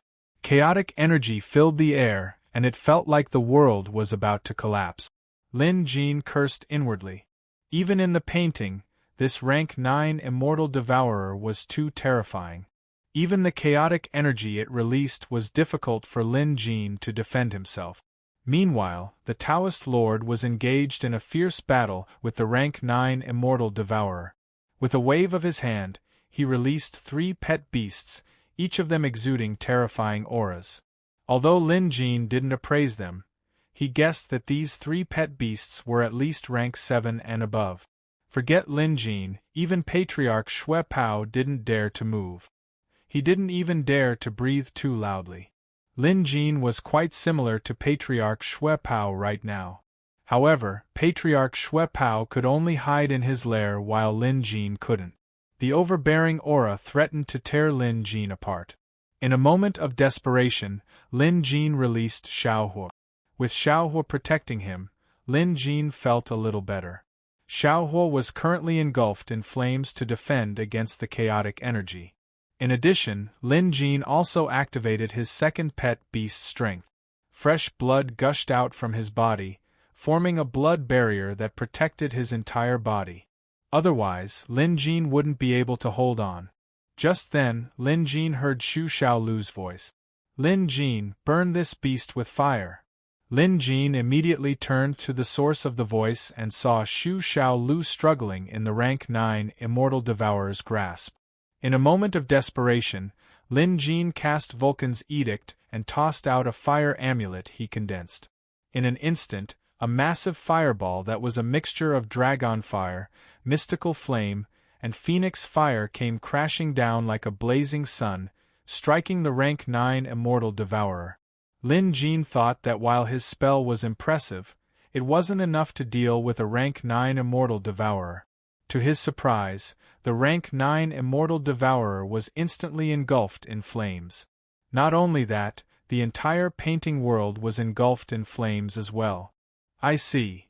Lin Jin understood at once. No matter how powerful the painting world was, it was still a painting. As long as it was a painting, it would be afraid of fire. Therefore, he could use the Edict Vulcan incantation to achieve a miraculous effect. Once Lin Jin figured it out, he understood why Xu Xiaolu wanted him to burn it down. Indeed, the only way to escape was to burn down the painting realm. As the flames raged, the entire painting world was collapsing. Xu Xiaolu took this opportunity to escape. In a flash, he appeared before Lin Jin and reached out to grab him. With another flash, He borrowed the heaven and earth ink and jumped out of this collapsing painting world. Inside Peach Blossom abode, Shang'er stared at the painting that had mysteriously caught on fire. For a moment, she was at a loss as to what to do. Fortunately, before the painting was completely incinerated, 2 streaks of light appeared and Xu Xiaolu and Lin Jin revealed themselves. That was close, so close. Xu Xiaolu patted his chest and said with a face full of lingering fear. Lin Jin's expression darkened. He looked at the book Xiaolu, asking word by word, "What is going on here?" Lin Jin was furious. What happened earlier was too dangerous. They had entered the painting realm and to a certain extent, they were a part of it. If they hadn't used the Edict Vulcan incantation to burn the painting, Lin Jin and Xu Xiaolu would probably have died in the hands of the rank 9 immortal devouring beast. That thing was too terrifying. Even if it was just a painting and not real. It's all my fault. Xu Xiaolu admitted her mistake seriously. According to Xu Xiaolu, she was only curious about what the painting said. Since Lin Jin didn't react earlier, she followed her habit and entered the painting to take a look. That was the most realistic way. Who knew that Xu Xiaolu would be captured by the rank 9 immortal devouring beast right after she entered? It was all thanks to Xu Xiaolu's remarkable abilities that he managed to forcefully reverse the flow of time in this painting world. Coincidentally, Lin Jin was also here at the same time, so he was able to experience the painting's most primitive state and the entire process of its transformation. In a sense, what Lin Jin experienced was actually the process the painter went through when he created the painting. Don't blame it on me. I found something when I went in. Xu Xiaolu reached out and took out 2 items. Even Lin Jin was flabbergasted at the sight of these 2 items. The first item was a mask with the word Dao. Lin Jin recognized it as a Daolord's mask. But why would Xu Xiaolu have this? I picked it up from the painting, Xu Xiaolu answered honestly. How did she pick it up? Lin Jin was overwhelmed with helplessness. The other item was a ball of light. However, it exuded a violent aura, reminding Lin Jin of the immortal devouring beast. What is this? Lin Jin asked. The painting spirit's soul. Xu Xiaolu's eyes glinted with excitement.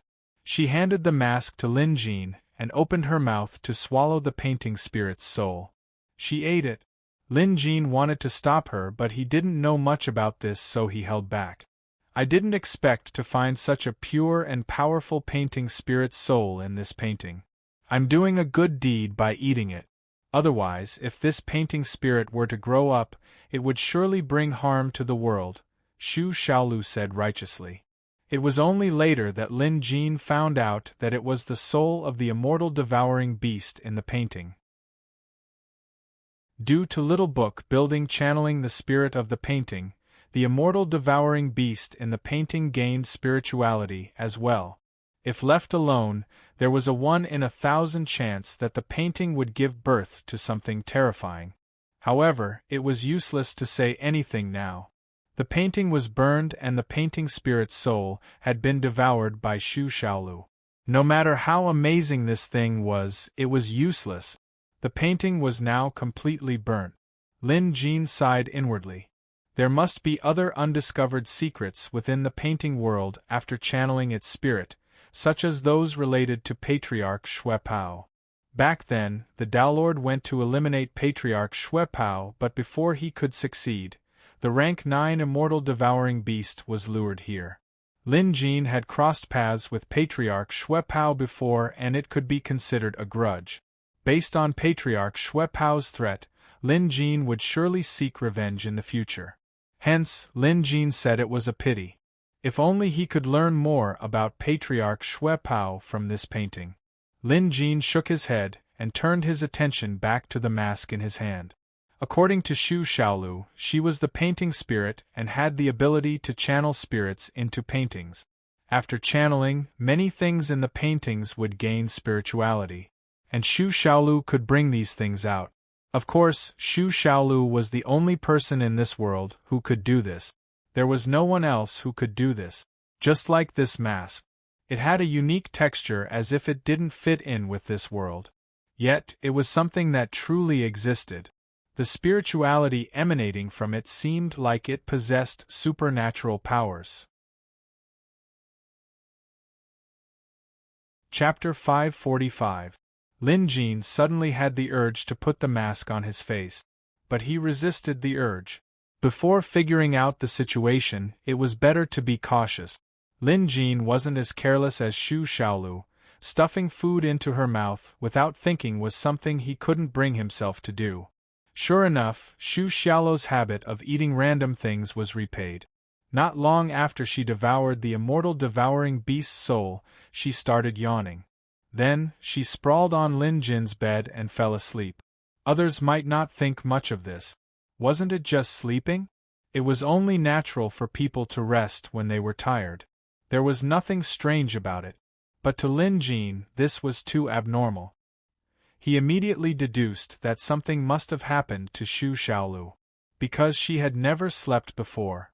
For someone who never slept and didn't need to sleep to suddenly fall asleep after yawning for days was clearly abnormal. After Xu Xiaolu went to sleep, Lin Jin checked carefully and found no other problems. She was just sleeping. This made Lin Jin feel slightly more at ease. Without a doubt, Lin Jin blamed Xu Xiaolu's inability to sleep this time on her eating random food. Lin Jin was even sure that Xu Xiaolu had fallen into a deep slumber because she had devoured the immortal devouring beast's painting spirit.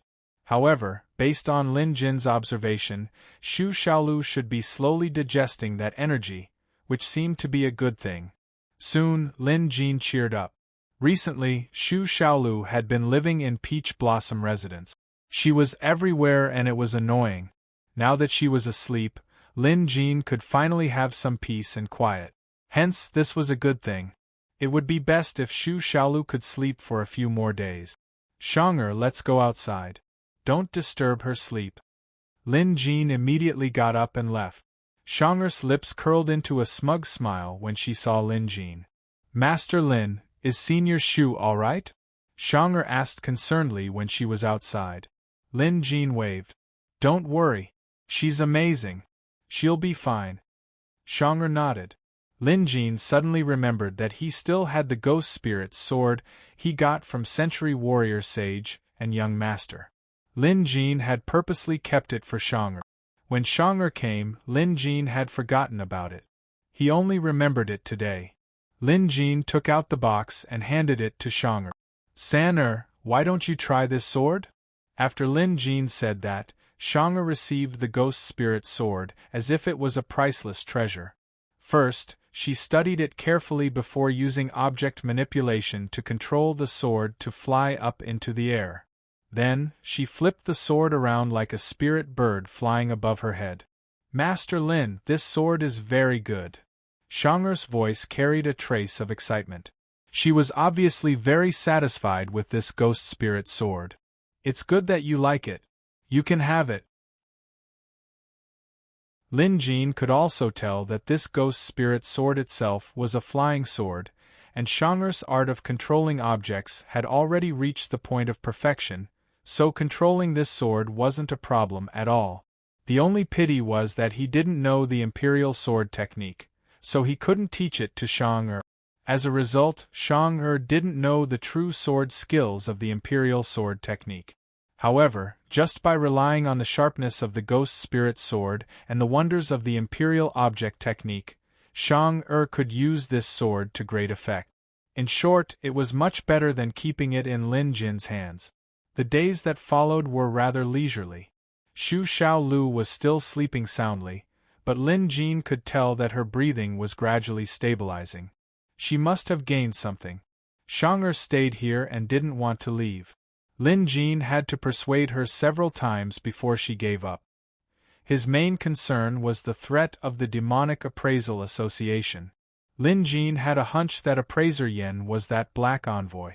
Knowing the man's personality, he wouldn't just give up. Now that he was out in the open and the enemy in the dark, he had to be cautious. With Shang'er around, she would be a great addition to his fighting force. With this in mind, Lin Jin didn't force Shang'er to return to Maple City. Lin Jin spent his days teaching, preaching to Senior Mo and the 4 spiritual beasts. During this time, both Feng Ziqian and Feng Zishan came by to chat with him. Later on, Lin Jin figured it out. Putting Feng Ziqian aside, just based on Feng Zishan's actions alone, it was possible that they were befriending each other. However, Lin Jin was more certain of the reason behind it. He didn't rope Lin Jin in to help him, nor did he speak ill of Feng Ziqian. But even if he didn't do so, it was still a plus for Feng Zishan. Lin Jin only realized this later on. Feng Zishan was doing this for Emperor Tianxian, who was also his father, to offset Lin Jin's help to Feng Ziqian. Lin Jin had to admit that descendants of the royal family were all scheming. But Lin Jin didn't mind. He had no intention of getting involved in the Tianxian royal family's fight for the throne anyway. There was one more thing. Grand State Preceptor Sima Qing had left 2 days ago, obviously after he returned from the palace. The actual situation was just as Lin Jin said. Xu Xiaolu had long forgotten about this matter. Even if he knew, he wouldn't care. However, this also meant one thing from another perspective. Xu Xiaolu's status. Xu Xiaolu's influence in Tianxian Academy and even the royal family was considerable. Lin Jin had studied the Dao mask that Xu Xiaolu took out from the painting for several days. Basically, there were no problems with it. However, Lin Jin was wrong.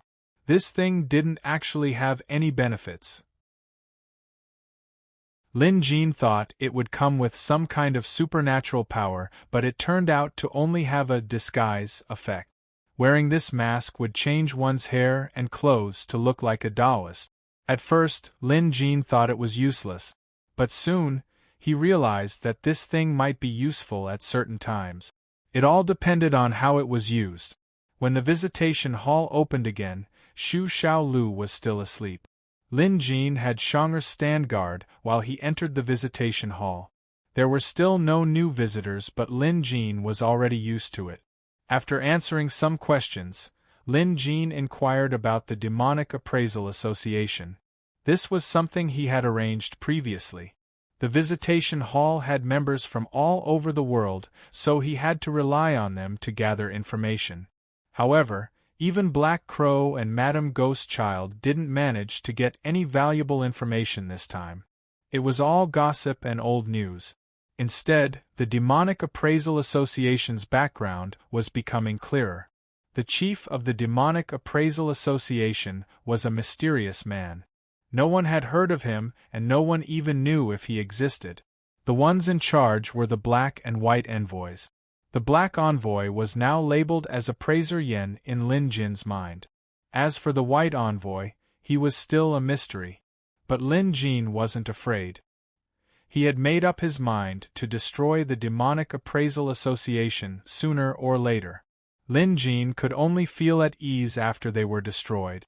Feng Ziqian inquired again about when the curator would be coming to Tianxian. Lin Jin had never given Feng Ziqian an accurate answer, and it was the same this time. Feng Ziqian was visibly crestfallen. Lin Jin could tell that Feng Ziqian was still lacking confidence, so after some thought, he gave it some words of encouragement.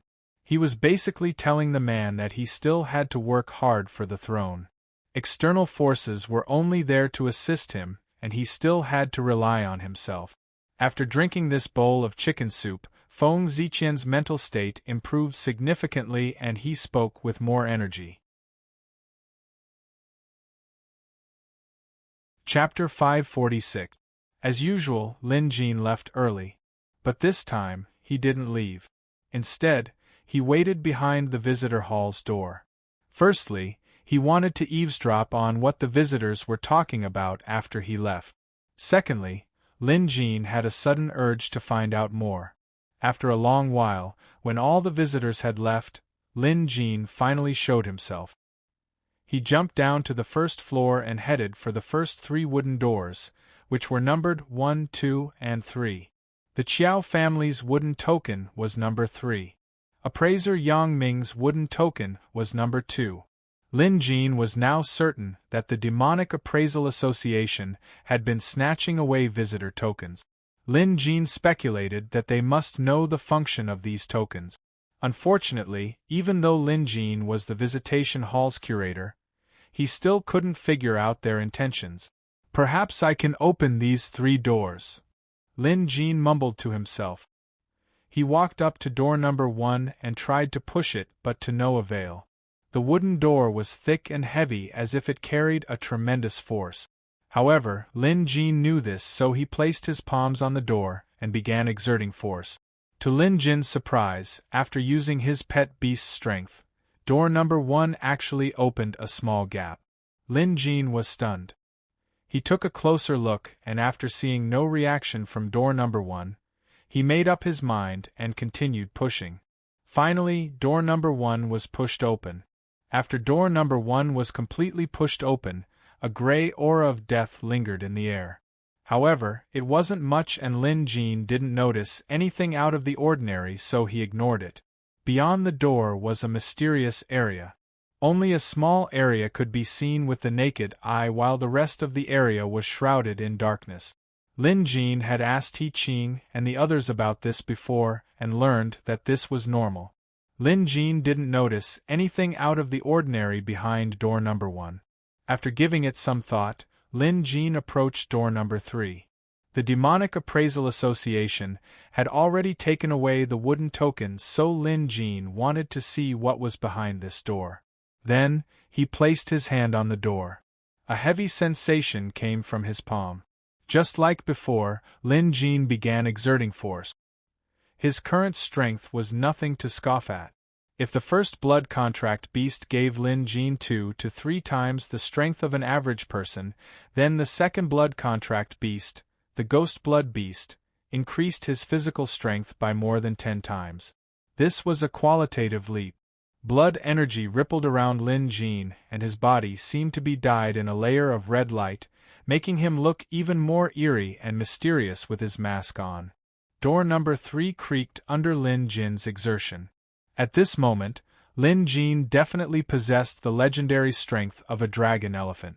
But even so, the third wooden door did not move at all, as if it had been welded shut. This situation was different from door number 1. Lin Jin's heart skipped a beat. This was clearly a discovery. Lin Jin continued exerting more strength until he was using his full strength. His body glowed with a crimson light. With this level of strength, Lin Jin could even move a boulder that weighed tens of thousands of kilograms.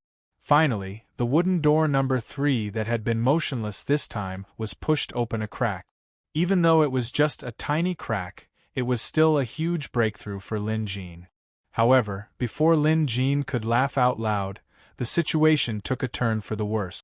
Wisps of gray death chi seeped out from behind door number 3 and spread through the gap of the door. The amount of death chi was much more than what had spread through door number 1. Lin Jin had learned internalizing chi before, and the cultivation manual had mentioned the different types of heaven and earth energy. The most terrifying of them all was death chi. Not a single bit of it should be absorbed into one's body. Otherwise, one's cultivation would crumble and one's body would fall ill. Lin Jin immediately held his breath and focused. Fortunately, death chi was rare. But what surprised Lin Jin was that there was death chi behind door number 3 in the living room, and there was quite a lot of it too. In the next instant, a few gray fingers suddenly reached out from the crack of door number 3. They gripped the wooden door tightly as if trying to cooperate with Lin Jin and pull the door open. It wouldn't be an exaggeration to say that Lin Jin was startled. He instinctively retracted his strength. The wooden door began to close. Although the gray fingers were reluctant, they had no choice but to obediently retract their grip at lightning speed. Then, the wooden door closed with a loud bang. Lin Jin flicked his sleeves, sweeping away the death chi that was spreading around him. Beneath his mask, his expression was grim. What happened to those dead fingers? Lin Jin mumbled to himself. If this had happened anywhere else, Lin Jin wouldn't have been so nervous. But this was the visitation hall, his private territory. He had assumed it to be the safest and most secure place, but to think that there would be dangers he wasn't aware of. This wouldn't do. It was just like a mouse causing a ruckus at home. No one in his position would be able to tolerate it. Lin Jin took a few steps back. Although he could tell that the wooden door could stop whatever was inside, he was still frightened by what happened earlier. The unknown was the scariest. Following that, Lin Jin pondered a lot. He recalled everything that happened in the visitation hall from beginning to end, not leaving out a single detail. First of all, the visitation hall was a door that Lin Jin discovered in the museum. He pushed it open to officially open the visitation hall. Also, the visitation hall would select visitors from all over the world from each of the many wooden doors on the ground floor to enter and become a visitor. Of course, up until now, Lin Jin had no idea how this selection mechanism worked. Neither did he know how the visitation hall managed to achieve this. In the past, Lin Jin was like an ostrich. Even though he knew that this unknown and secret could pose some sort of threat, he still chose to trust the visitation hall and the Museum of Deadly Beasts unconditionally. But today, reality shattered his sense of security. What was behind door number 3 of the visitation hall? Lin Jin was desperate to get to the bottom of this. After all, who could guarantee that this thing wouldn't one day push open the door and walk out on its own? In any case, Lin Jin could sense a tremendous threat from that shriveled, corpse-like finger. It couldn't be anything good. Lin Jin wasn't trying to frighten it, because if he could push open this door, the thing inside should be able to do the same. Lin Jin turned to door number 2. Today, he had pushed open doors number 1 and 3. One was empty while the other contained a great danger. So what was behind door number 2? Was there nothing inside just like door number 1? Or was there something dangerous inside as well? After some hesitation, Lin Jin gave up on trying to push it open. His instincts told him that behind door number 2, there should be something horrifying and dangerous. And the reason was the Demonic Appraisal Association. Lin Jin suddenly had an idea. The Demonic Appraisal Association had recently been robbing the Qiao family's wooden token number 3 and Yang Ming's wooden token number 2. There must be a connection between them. What about wooden token number 1? Chapter 547. Lin Jin boldly speculated that token number 1 was most likely in the hands of the Demonic Appraisal Association. Assuming that door number 1 contained the same thing as door number 3, could it be that the Demonic Appraisal Association had already taken away the dangerous item inside? These speculations were all just speculations and Lin Jin had no way of proving them. However, this was the most plausible conclusion. Perhaps this was the truth. Lin Jin took a deep breath. He understood that if he wanted to get to the bottom of this matter, he had to completely open door number 3 or 2 and see what was inside. However, Lin Jin wasn't ready just yet. At this, Lin Jin gave the 3 wooden doors a long look before leaving the visitation hall. However, he didn't leave the Museum of Deadly Beasts.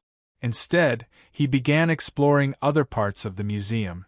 The interior of the museum was a unique space. The visitation hall was only located in one area while the demon slaying hall was located in the other. Hanging in the middle of the hall was the demon jade that Lin Jin had cut off and a demon slayer sword. Right, Lin Jin had forgotten about this. Arriving at the demon slaying hall, he retrieved the demon slayer. The thing inside door number 3 was so evil that it was no different from a corpse. It might even be a demon, so the demon slaying sword would surely be effective. Of course, this was just Lin Jin's guess. Then, Lin Jin continued to stroll around. There was a row of bookshelves there. On them were various secret manuals obtained from the museum through beast appraisals and rewards. Other than that, there was also information on the beasts Lin Jin had appraised. At first, there wasn't a single book on this bookshelf, but now there were thousands of them. After walking past the bookshelf, there was only darkness ahead. There was no way to proceed any further. Clearly, Lin Jin hadn't appraised enough beasts for the museum to be fully displayed. In the past, Lin Jin didn't think too much of this, but now that the visitation hall had gone awry, Lin Jin started to feel unsafe as he looked at the dark area ahead of him. Right! Lin Jin suddenly recalled how busy he had been recently. Ever since the ambush, Xu Xiaolu had been pestering him and he hadn't visited the Academy's Beast Evaluation Pavilion. Also, there were still many beast specimens in the pavilion that hadn't been recorded into the museum. Since he wanted to continue exploring the museum, how could he forget such an important thing? Lin Jin exited the museum at once. Ignoring the fact that it was still dark outside, he headed straight for the Academy's Beast Evaluation Pavilion. Without Xu Xiaolu bothering him, this was the perfect opportunity. Otherwise, if he went to collect specimens, that Xu Xiaolu would definitely ask him endless questions. As the sky was still dark, the Academy was silent. Seeing that no one was around, Lin Jin rode on a cloud and hurried over to the Beast Evaluation Hall. The Beast Appraisal Hall wasn't open yet, but Lin Jin couldn't wait any longer. He knocked on the door and appraiser Wang Xian, who was on night duty, opened the door with sleepy eyes. At first, he was reluctant, but when he saw that it was Lin Jin, he smiled brightly and warmly.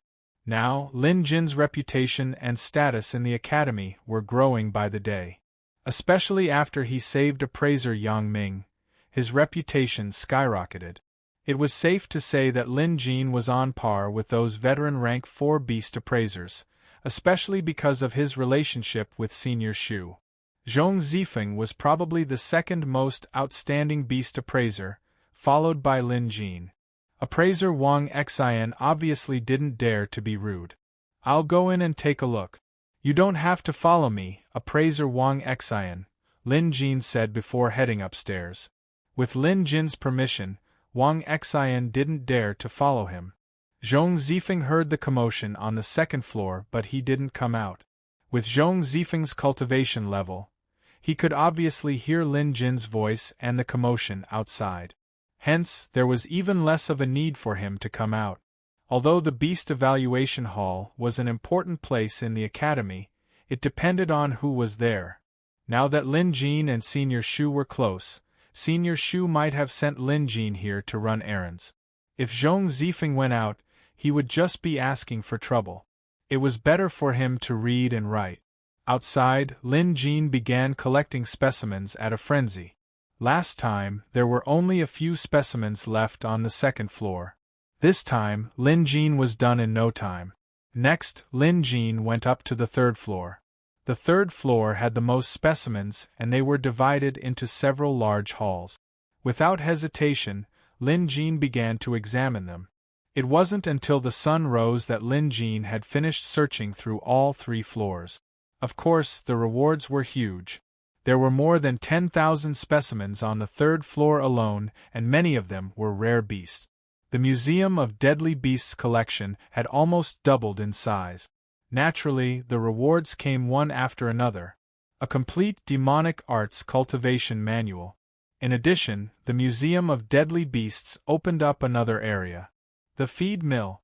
Lin Jin didn't expect the Museum of Deadly Beasts to have a place like this. Pushing open the door to the feed mill, Lin Jin was greeted with a simple atmosphere. There were all sorts of large vats, bottles, and sacks. The inside was divided into a feed area and a food area. This reward was different from what Lin Jin had imagined. But after a closer look, he realized that he had underestimated the situation. This feed mill was truly something else. The animal feed and food produced here were no ordinary items. Lin Jin rummaged through the shelves and found a bag of feed that looked like soybeans. If fed to the pet beast, it could increase its strength by 1-fold for a short period of time. Just the sound of it was terrifying, and Lin Jin had come up with an appropriate name for this feed. Vigor Bean. It was a fitting name. Other than that, Lin Jin also found crazed demon grass and beast attraction flower. One was to feed it to a pet beast, causing it to temporarily lose its mind and go insane. The other was to emit a unique scent that could attract beasts. Lin Jin immediately noticed the uniqueness of this feed mill. The feed and food here had special uses. Vigor Bean was something that could increase a pet beast's combat strength, while the crazed demon grass could be used under special circumstances. As for the beast attraction flower, it could be used on its own or in conjunction with the crazed demon grass. Now, Lin Jin was staring at the Vigor Bean, wondering what would happen if a human were to eat it. Truth be told, Lin Jin didn't have the courage to try. It wasn't that he was a coward, but the consequences were unpredictable. If something went wrong, no one could save him. And even if he tried, Lin Jin couldn't do it himself. That was all the museum's reward.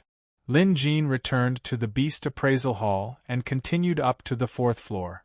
However, the number of beast specimens on the 4th floor was much lesser.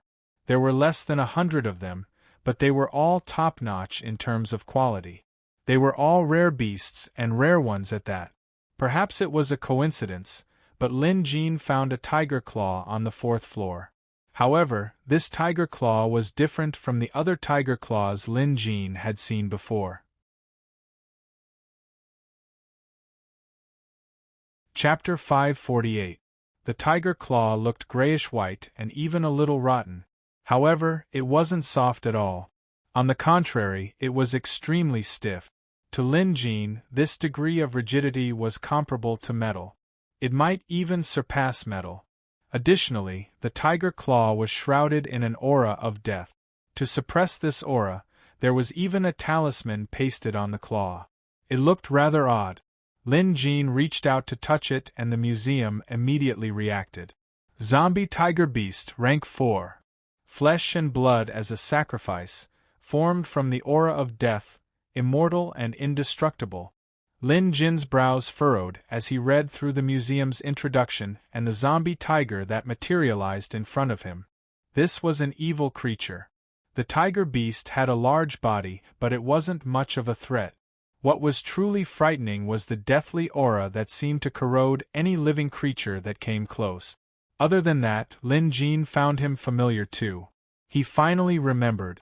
The hand that reached out from door number 3 in the visitation hall looked similar to this zombie tiger beast.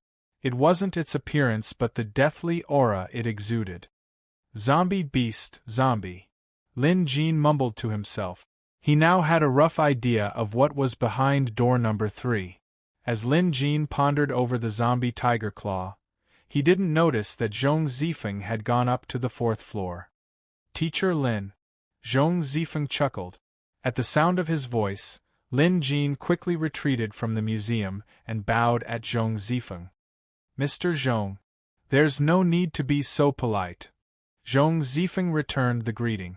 Then, he noticed the tiger claw in Lin Jin's hand and asked, Teacher Lin, are you studying this zombie beast? Upon hearing this, Lin Jin mused, seems like Mr. Zhong is quite familiar with this creature. Why don't I ask him about it? At this, Lin Jin nodded and made up a story. I've recently learned about the existence of this zombie beast from some books, so I came here to take a look. But it seems like there aren't many books on this type of beast in the Beast Evaluation Hall. There aren't many. Zhong Zifeng nodded. The main reason is that zombie beasts are extremely rare. Dragon beasts can be considered rare in this world, but compared to zombie beasts there are still a lot of them. This is also because zombie beasts are not naturally formed, they are artificially refined. The process of refining them is vicious and extremely difficult. However, once they are successfully refined, they will be able to kill other ferocious beasts that are stronger than them. Wherever they pass, disasters will arise, they are incomparably tyrannical. Looking at Zhong Zifeng's expression, it seemed that he had seen the power of a zombie beast before. Lin Jin immediately pressed for details, but Zhong Zifeng quickly waved his hand. It wasn't me. Speaking of which, Senior Shu brought this tiger claw back from her training trip. She was the one who told me about the zombie beast. I'm ashamed that I've never seen one before. Small book pavilion? Suddenly remembering something, Lin Jin quickly apologized and left in a hurry. Xu Xiaolu, that's right. How could I have forgotten about her? Lin Jin mumbled to himself. Back in the visitation hall, he didn't dare to force open door number 3 to check on the evil entity inside, mainly because he was too weak and had no help.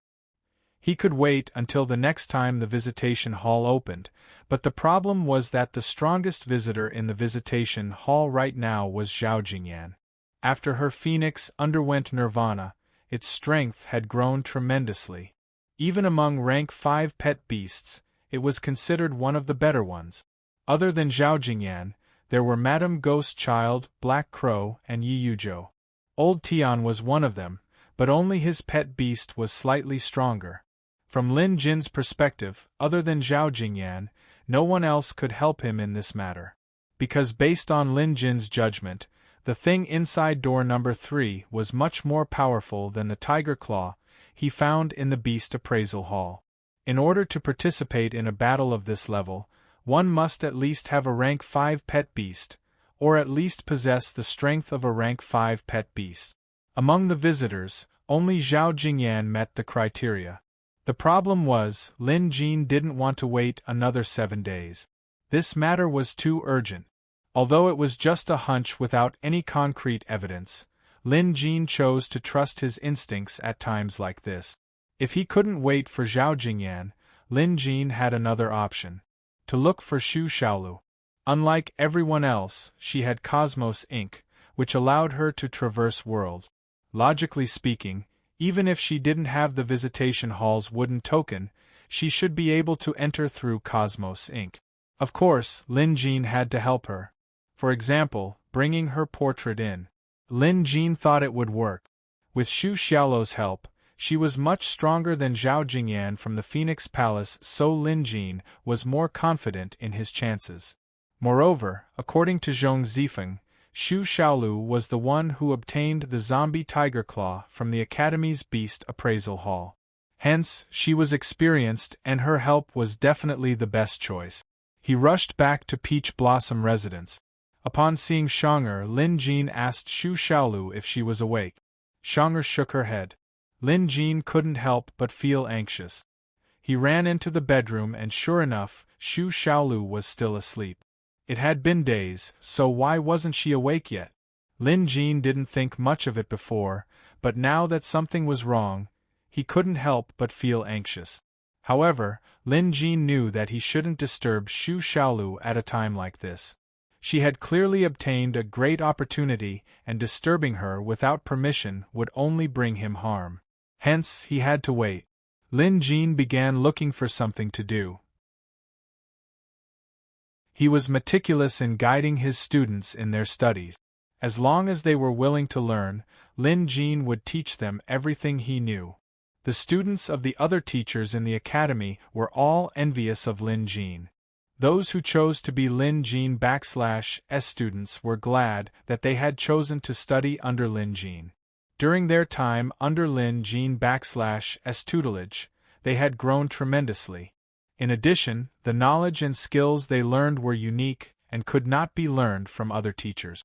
Hence, every time Lin Jin held a lecture, these students would treat Lin Jin with utmost importance and respect. Forget them, whenever Lin Jin held a public lecture, it would always result in people trying to occupy seat. Even the corridors would be crowded. Although the other teachers in the academy didn't say anything about it, they were feeling indignant. On what basis? It wasn't because they had a bad impression of Lin Jin or the number 1 student. This was purely a competition between academics. They were all rank 4 beast appraisers and they had more experience than Lin Jin. Yet, a newbie like Lin Jin had surpassed most of them in terms of academic. How could they tolerate this? But for the time being, they couldn't do anything about it. Were they supposed to stop other academics or their own students from attending Lin Jin's public lectures? They couldn't bring themselves to do something so degrading. However, it wasn't as if there was no other way. There would be a regular sparring session at the end of this month, and all the official teachers of the academy would attend. This was a tradition of the academy, and with this, They could use this platform to suppress teacher Lin Jin's arrogant attitude. Unbeknownst to Lin Jin, he had become the other teacher's public enemy number one. They were all waiting to tear down his reputation in the sparring hall. And now, Lin Jin was waiting for Xu Xiaolu to wake up. Chapter 549. After waiting for 2 more days, there was finally some movement from the small book pavilion. She was awake. She stretched out her arms and covered her lips as she yawned. However, Lin Jin didn't have the time to admire this picturesque beauty. He pulled Xu Xiaolu up. "Xu Xiaolu, you're awake?" As he spoke, he shook her. Xu Xiaolu was jolted awake by Lin Jin's shaking. "Lin Jin, why are you shaking me?" Xu Xiaolu's eyes were glazed over in confusion. Come to think of it, for the past 2 days, many mysterious scenes had appeared around Xu Xiaolu. Other than the red and green auras that kept gushing out of her body, the room was filled with all sorts of illusions. This was also why Lin Jin didn't dare to wake her up. Now that Xu Xiaolu was awake, Lin Jin couldn't wait any longer. "I'll help you wake up."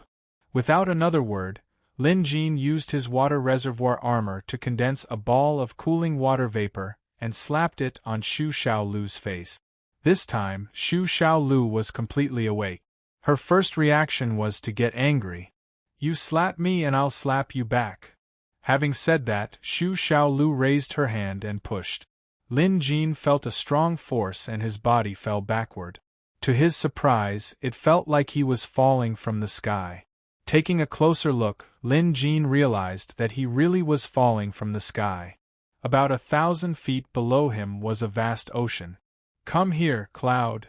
Lin Jin immediately beckoned for the cloud to stabilize himself. He looked around.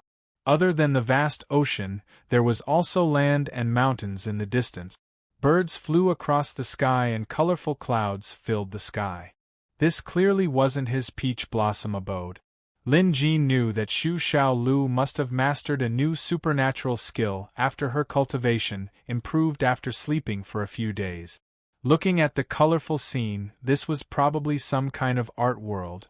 Xu Xiaolu was able to push me into the painting world? Lin Jin was truly shocked this time. In the past, Xu Xiaolu didn't have this ability. However, while an art world could trap others, it couldn't trap oneself. Strictly speaking, Lin Jin was the bane of all art world. The reason was that he alone had mastered fire amulets that combined multiple flames. One Vulcan edict was enough to burn down any art world, including Xu Xiaolu's dispel. This was the natural enemy effect. Of course, Lin Jin wouldn't ruin Little Book's art world. Little Book had brought him here mainly to show off and showcase his talent. Lin Jin could tell that. Sure enough, not long after, Xu Xiaolu appeared and hovered in midair. "Lin Jin, what do you think of this place?" Xu Xiaolu boasted. "Why is it all water?" Lin Jin didn't praise him. Sure enough, with a wave of Xu Xiaolu's hand, the scenery around them changed. The vast ocean was gone, replaced by mountains and clear waters. Birds were chirping and flowers were blooming. There were also pavilions and terraces everywhere. It was like a fairyland out of a painting. Not bad this time. How's your painting world? Lin Jin knew that if he didn't praise her, Xu Xiaolu would flip out. Hence, his strategy was to suppress first then praise, belittle first then praise. Xu Xiaolu looked pleased. Not bad, but this isn't an ordinary art world. I gained a lot from that painting the last time we met. Now that I've obtained the soul of the painting spirit, I've used this power to modify my art world. As long as I touch anything, be it human, beast, monster, or ghost, I can forcefully pull them into my art world. Here, I can borrow the art world's power to deal with powerful enemies.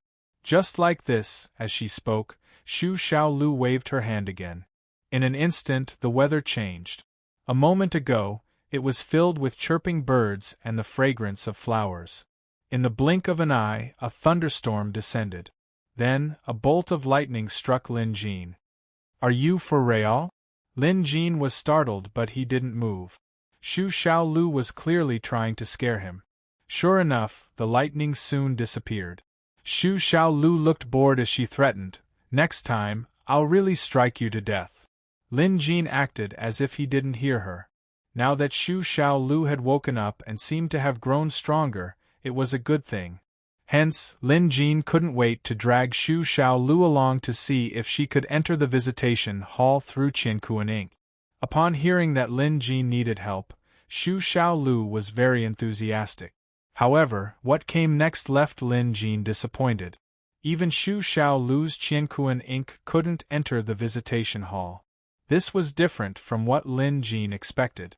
The visitation hall's rules were clearly stricter. Other than him, others could only enter with a visitor's wooden token. Bringing someone in through a spell was impossible. Lin Jin pondered for a long time. Did he have to wait until the next time the visitation hall opened and ask for Zhao Jingyan's help? But Lin Jin didn't want to wait any longer. His instincts told him that if he delayed this matter any longer, it would lead to a disaster. Fortunately, Xu Xiaolu said, "Since you want me to help you deal with an evil creature, you can bring it out if I can't enter." This was another way of thinking. Lin Jin was stunned. He hadn't thought about this before, but after Xu Xiaolu's reminder, Lin Jin pondered and felt that this was a plausible idea. "I'll give you an ink seal. When the time comes, you just need to place the ink seal on the evil creature's body, and I'll be able to pull it into my painting world." Xu Xiaolu's method might really work. Lin Jin decided to give it a try. With a flip of Xu Xiaolu's hand, a circular ink seal appeared on her palm. It looked like a black coin. "Cast this on that evil creature and I'll be able to pull it into my painting realm," Xu Xiaolu said confidently. After some thought, Lin Jin told Xu Xiaolu that the evil creature was most likely a zombie. He didn't say it was a zombie beast because Lin Jin saw a human hand instead of a beast's claw. Xu Xiaolu was stunned. Zombie? An evil creature formed from the aura of death? That's rare. Many years ago, I came across a zombie tiger beast and coincidentally saw a Taoist fighting it, so I went over to help. It took a lot of effort for the both of us to kill it.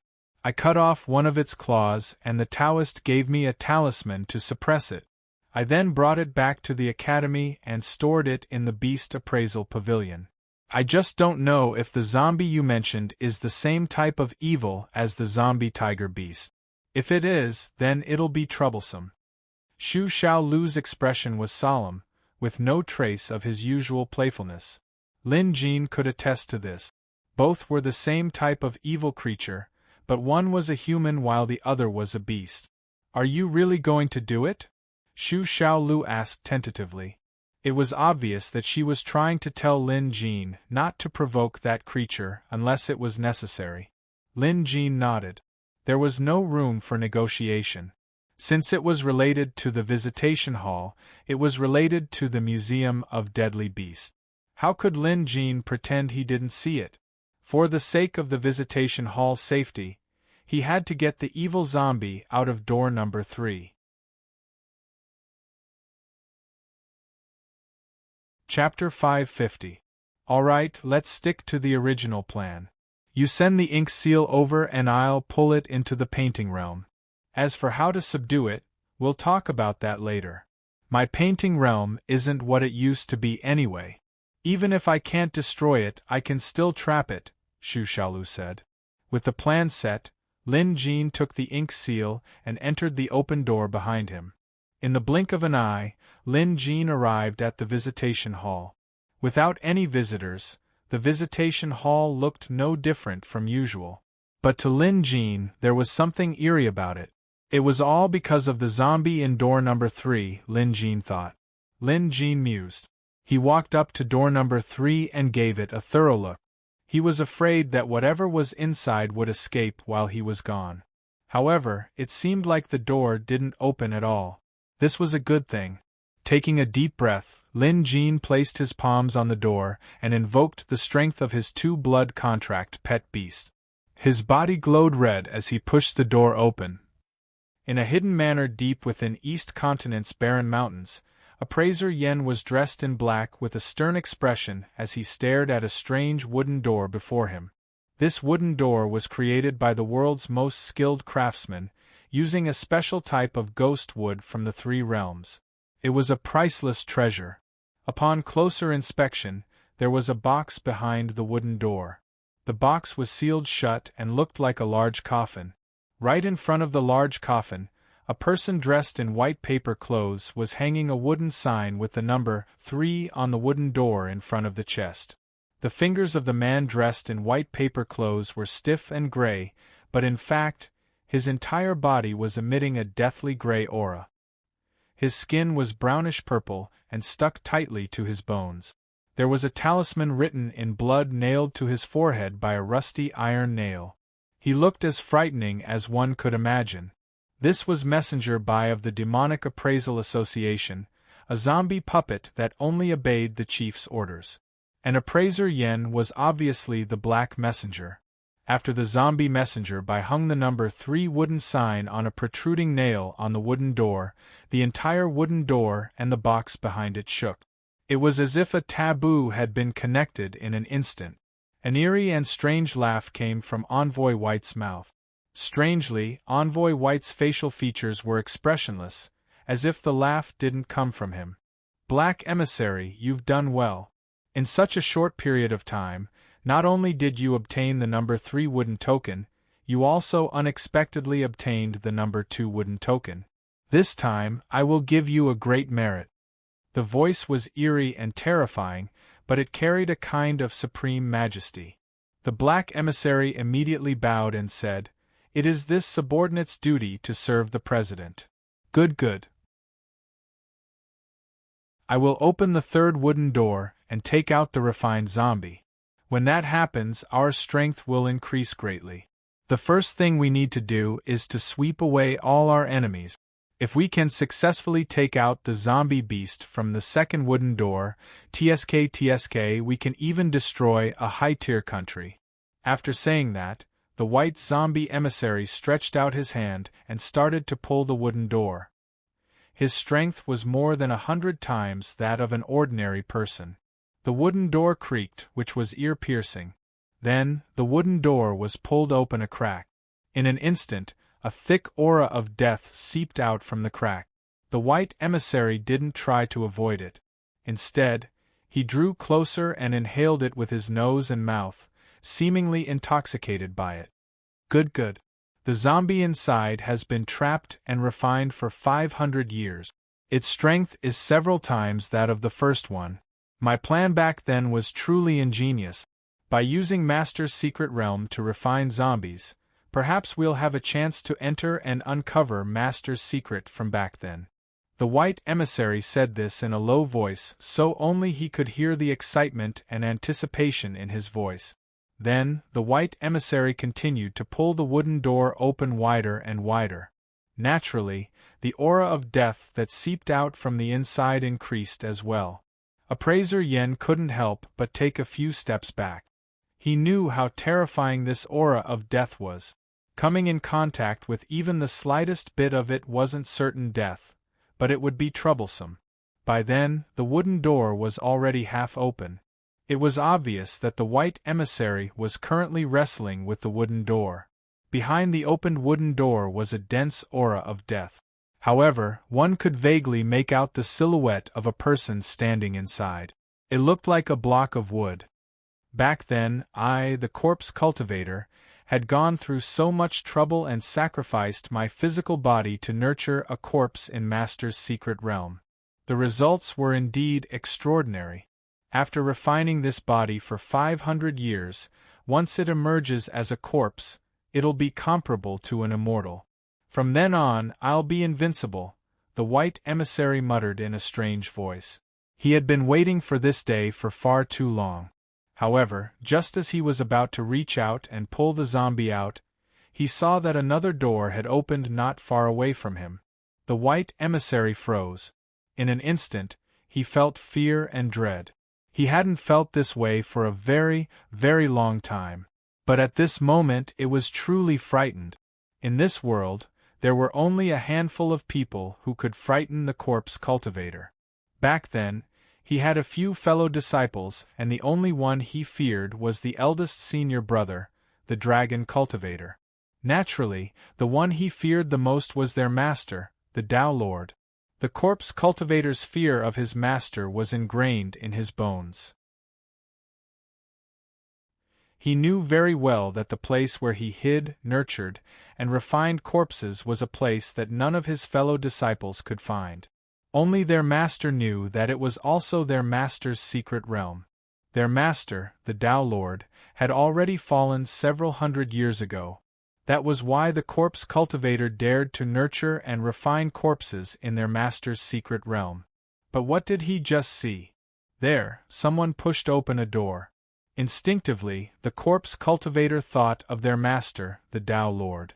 After all, according to his understanding, only their master could enter this mysterious place at will. The corpse cultivator needed many methods to assist him.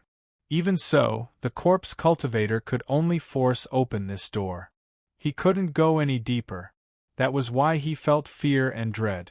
For a moment, his mind went blank and his body stiffened, not daring to move.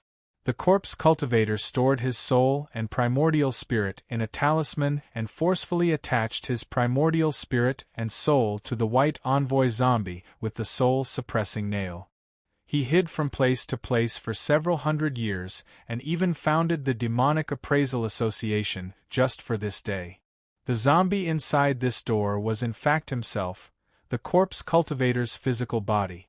The amount of time and effort the corpse cultivator had spent on this task was unimaginable. However, this was clearly something that couldn't be done openly, especially when it involved going against his master's orders. Hence, the corpse cultivator was frightened. If it weren't for the fact that he couldn't see the person's face clearly, he might have knelt down and kowtowed. Speaking of which, Lin Jin was startled as well.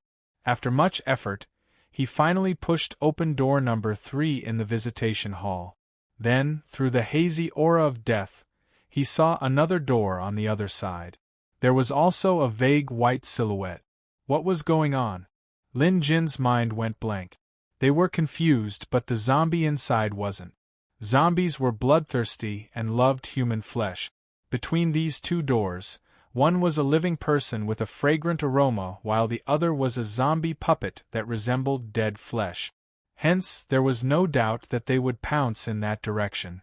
While Lin Jin was dumbfounded, the zombie inside had already pounced on him. Lin Jin could only deal with this zombie first.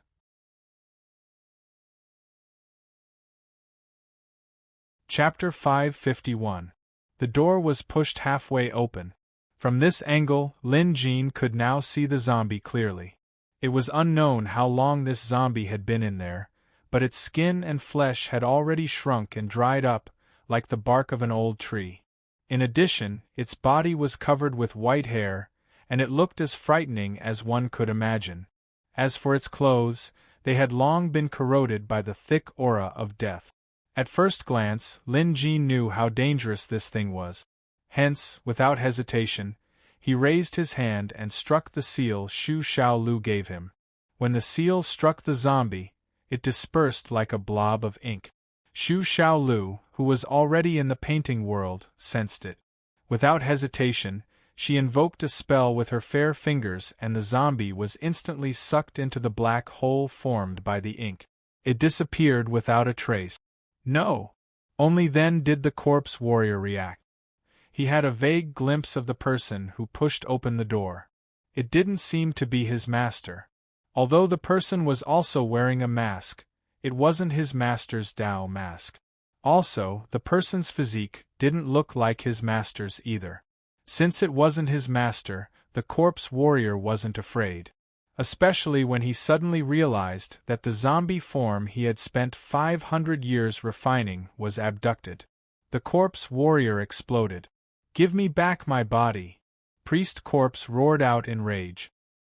He raised his hand and condensed a giant claw from the death power, clawing towards the people on the other side of the door. At the moment, Priest Corpse was infuriated. Therefore, every move he made would kill people. Once one was caught by this dark ghost claw of his, one would have no chance of survival. Lin Jin immediately sensed the danger, but he had a way to deal with this. Regardless of who the other party was, Lin Jin wasn't going to hold back since they were trying to kill him without hesitation. Dragon fire. Lin Jin invoked a fire seal and blew at it gently. A ball of raging flames instantly swept out. The dragonfire Lin Jin used this time was clearly extraordinary. It was infused with phoenix flames as well. Come to think of it, this should be called Dragon Phoenix Fire. However, without the fire amulet he crafted himself, Lin Jin couldn't use this spell to fuse with the flames. Otherwise, it would be even more powerful. But even so, this move wasn't something an ordinary person could resist. Moreover, the flame had the power to purify everything. This was something that no other attribute could compare to. Even Death Chi couldn't resist the burning of the flame. In an instant, the flames collided with the Nether Ghost Claw, which was formed by the Death Chi. This power was beyond their imagination. Both Lin Jin and the corpse Dao were forced back almost at the same time. Almost at the same time, the two wooden doors were closed. However, Death Chi and Fire Chi were still gushing out. Lin Jin dodged immediately. Not only that, but the visitation hall also seemed to have a force that suppressed the overflowing aura of death, wiping it out completely. However, it was not so easy for the Tao of Corp. Not only was it forced to take a few steps back, but its clothes were also stained by the flames. The problem was that its clothes were made of white paper. Even if it was specially made, it was still paper and could easily burn. So what followed was a flurry of activity. Dragon fire mixed with phoenix fire was not something that could be extinguished in a short period of time.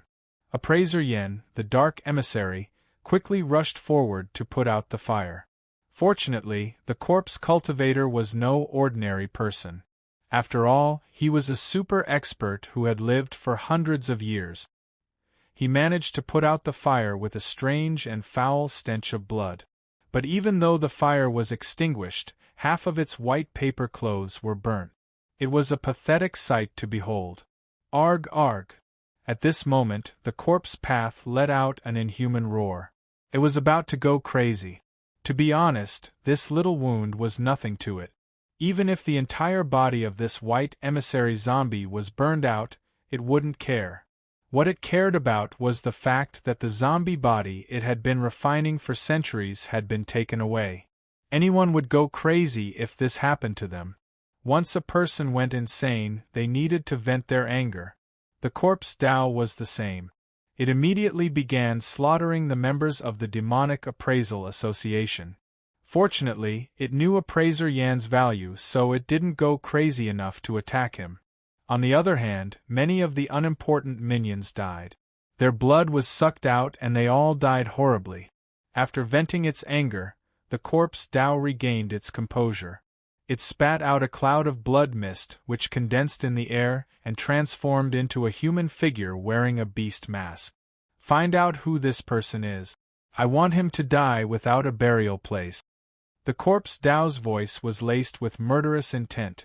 Appraiser Yan's expression changed slightly when he saw the human figure. Of course, this change didn't escape the corpse Dao's eyes. Appraiser Yan, do you know something about this person? The corpse Dao's voice sounded menacing. Shocked, Appraiser Yen immediately bowed and said, I've heard of this person. If I'm not mistaken, this person should be the curator who's been in the limelight recently. Curator? The corpse Dao mumbled softly before falling into deep thought. Clearly, to it, no matter who it was, anyone who dared to take away its zombie body was an irreconcilable enemy. There was absolutely no possibility of reconciliation, so it had to take back its zombie body. However, it had a huge question.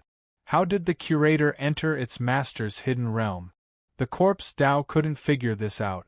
It had asked its master, the Dao Lord, and the latter told it that only those with wooden tokens could enter. Could it be that the curator is one of the wooden token holders? The corpse Dao's imagination ran wild. Although it was currently residing in a talisman with only its soul and psyche left, this didn't stop it from thinking. Now, it had 3 wooden tokens in its hand, but it still couldn't enter. All it could do was forcefully open up a passage. It had tried to barge in, but the consequences were dire. Hence, it gave up on the idea and turned that place into a place to refine corpses. Wait a minute, if the curator can freely enter and exit Master's hidden realm, doesn't that mean he has mastered Master's secret and might even become the next Dao Lord? The corpse Dao thought of a terrifying possibility. It obviously wouldn't allow that to happen. All these years, it had been scheming and plotting, all for the sake of spying on its master's hidden realm. After putting in so much effort, if someone else were to reap the fruits of its labor, it wouldn't be able to rest in peace. Find out about the curator's whereabouts. I want to meet this person. If he returns my body to me, I'll let him go. If he doesn't, I won't hesitate to stir up a bloody storm. The corpse Dao's face was ferocious. Appraiser Yan's heart skipped a beat. He was considered the corpse Dao's disciple, so he had always received the corpse Dao's teachings. That was why he was so capable. He had also learned the corpse Dao's forbearance and treachery. After so many years, Appraiser Yan had never seen the corpse Dao in such a bad mood. Clearly, something big was about to happen.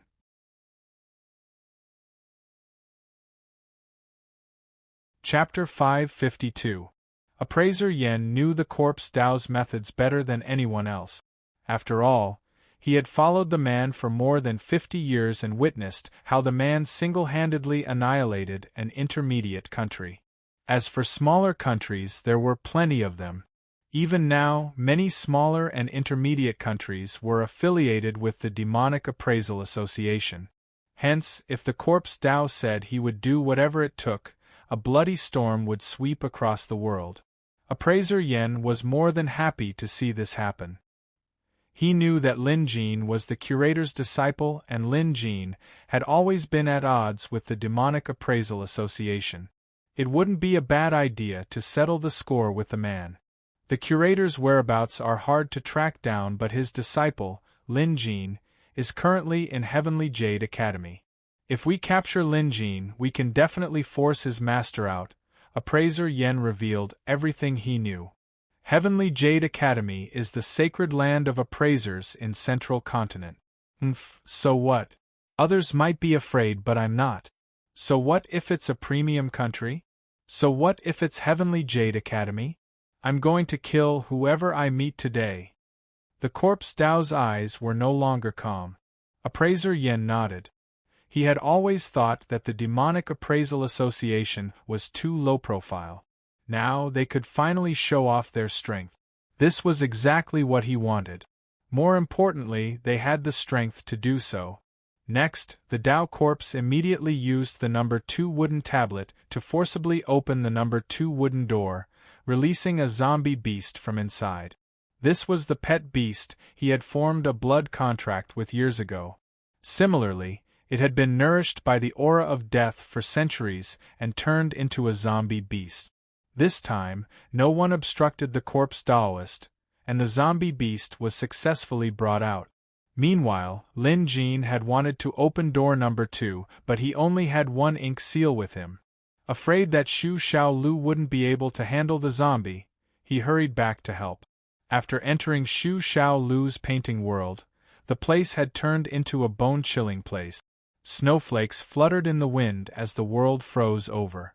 Xu Xiaolu hovered in the air, looking down at the frozen lake beneath his feet with a solemn expression. Once Lin Jin arrived, Xu Xiaolu said, "This zombie is really something. I can't do anything about it, so I could only seal it down here for now." There was an unprecedented sense of defeat in his tone. From Xu Xiaolu's tone, Lin Jin could tell how difficult it was to deal with that zombie. "Even if we combine our powers, it won't work?" Lin Jin had privately assessed his current strength. His rank 5 blood contract beast, Xiaohua, was definitely one of the upper echelons among rank 5 beasts. In addition, he had formed a blood contract with his second pet beast, the ghost blood beast. In this world, the number of people who could rival him could be counted with one's fingers. Xu Xiaolu wasn't weak either, he was even stronger in some aspects. If the two of them couldn't deal with it even after joining hands, then just how strong was this zombie? Zombies are neither dead nor alive. They don't belong to the cycle of reincarnation and are unique existences. Based on what I can see, the zombie below has already reached the realm of immortals. Xu Xiaolu spoke with a straight face and Lin Jin wasn't used to it. However, Lin Jin was still familiar with the term immortal realm. Lin Jin immediately thought of something. Let it out. The immortal devouring beast will get rid of this evil creature. Since they had experienced the immortal devouring beast together, Lin Jin had told Xiao Shu Lu about this secret before. In this world, if anyone ascended to the immortal realm, unless they were a ferocious beast, they would be attacked by the immortal devouring beast. Lin Jin had witnessed this with his own eyes back at Daluo Temple. Hence, using someone else to do the dirty work should work. Xu Xiaolu shook her head. Didn't you hear me? Zombies don't belong to the cycle of reincarnation and are unique existences. Even if you let it out, that immortal devouring beast won't do anything.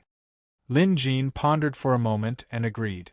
Immortal devouring beasts seem to only attack human cultivators. Since using someone else to do the dirty work wasn't going to work, Lin Jin asked tentatively, "What do you think about sealing it here for now?"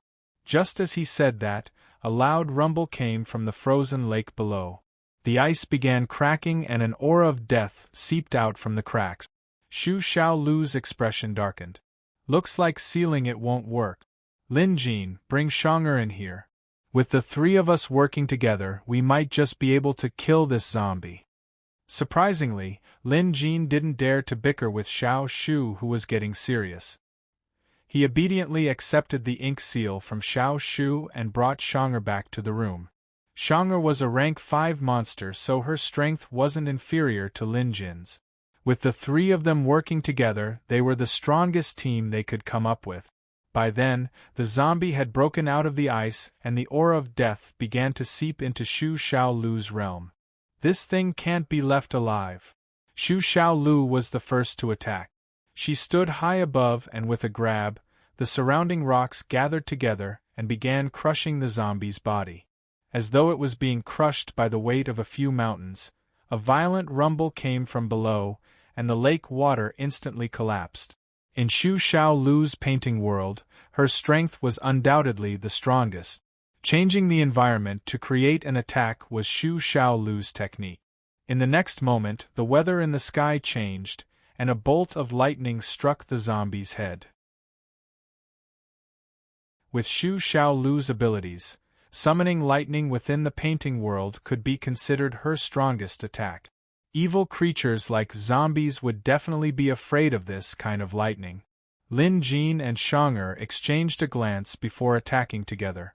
Other than demonic arts, Shang'er's current technique was to control the ghost spirit sword under object manipulation. Shang'er loved this sword so much that she couldn't bear to part with it. Its offensive power was also astounding. According to Shang'er, there was nothing in this world that her ghost spirit sword couldn't slash through. Shang'er invoked a spell and the ghost spirit sword was unsheathed. It turned into a ray of light and slashed at the zombie's neck. Before the sword reached its target, its sharpness was already there. Lin Jin hesitated for a moment. His forte was obviously Vulcan Edict, a domineering spell. To be honest, he liked it too. If he disliked an enemy, he could just cast a Vulcan Edict on them and let them go. The problem was, this was different. This was the realm of art. His flames were too strong and domineering. Even if he released Xiaohua, it wouldn't work. If he destroyed Xu Xiaolu's dispelling spell, it wouldn't be worth it. Hence, after some thought, Lin Jin took out his immortal binding rope. I'm a damage dealer, but now that I've been forced into a corner, I have no choice but to play support. Sigh. Lin Jin muttered to himself. Just then, the zombie seemed to have sensed the threat. With a tremendous force, it pushed aside the rocks that were crushing it and reached out to grab Shang'er's ghost spirit sword. With a clang, Shang'er's ghost spirit sword struck the zombie's arm. Although it managed to cut through the skin, it didn't break. Without a doubt, this zombie's body was much harder than ordinary metal. As for Shu Xiaolu's divine lightning, it seemed like it couldn't do anything to the zombie either. No matter how many times it struck, the latter could just condense the aura of death again to resist the divine lightning. It's my turn now. Upon closer inspection, Lin Jin realized that the zombie was using its thick aura of death to resist the divine lightning while simultaneously using its sturdy body to block the ghost spirit sword. However, it was obvious that the zombie didn't want the ghost spirit sword to reach its neck. Perhaps the neck was the opponent's weakness.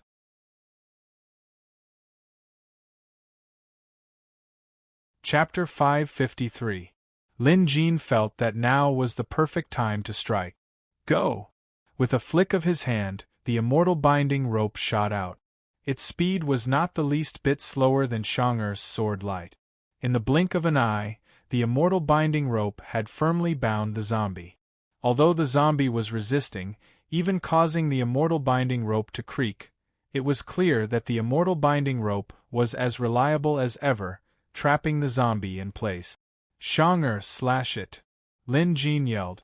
At a time like this, neither he nor Xiaolu had enough offensive skills. Only Shang'er's ghost spirit sword had the strongest offensive ability. Shang'er didn't need Lin Jin's reminder. She had already found an opening.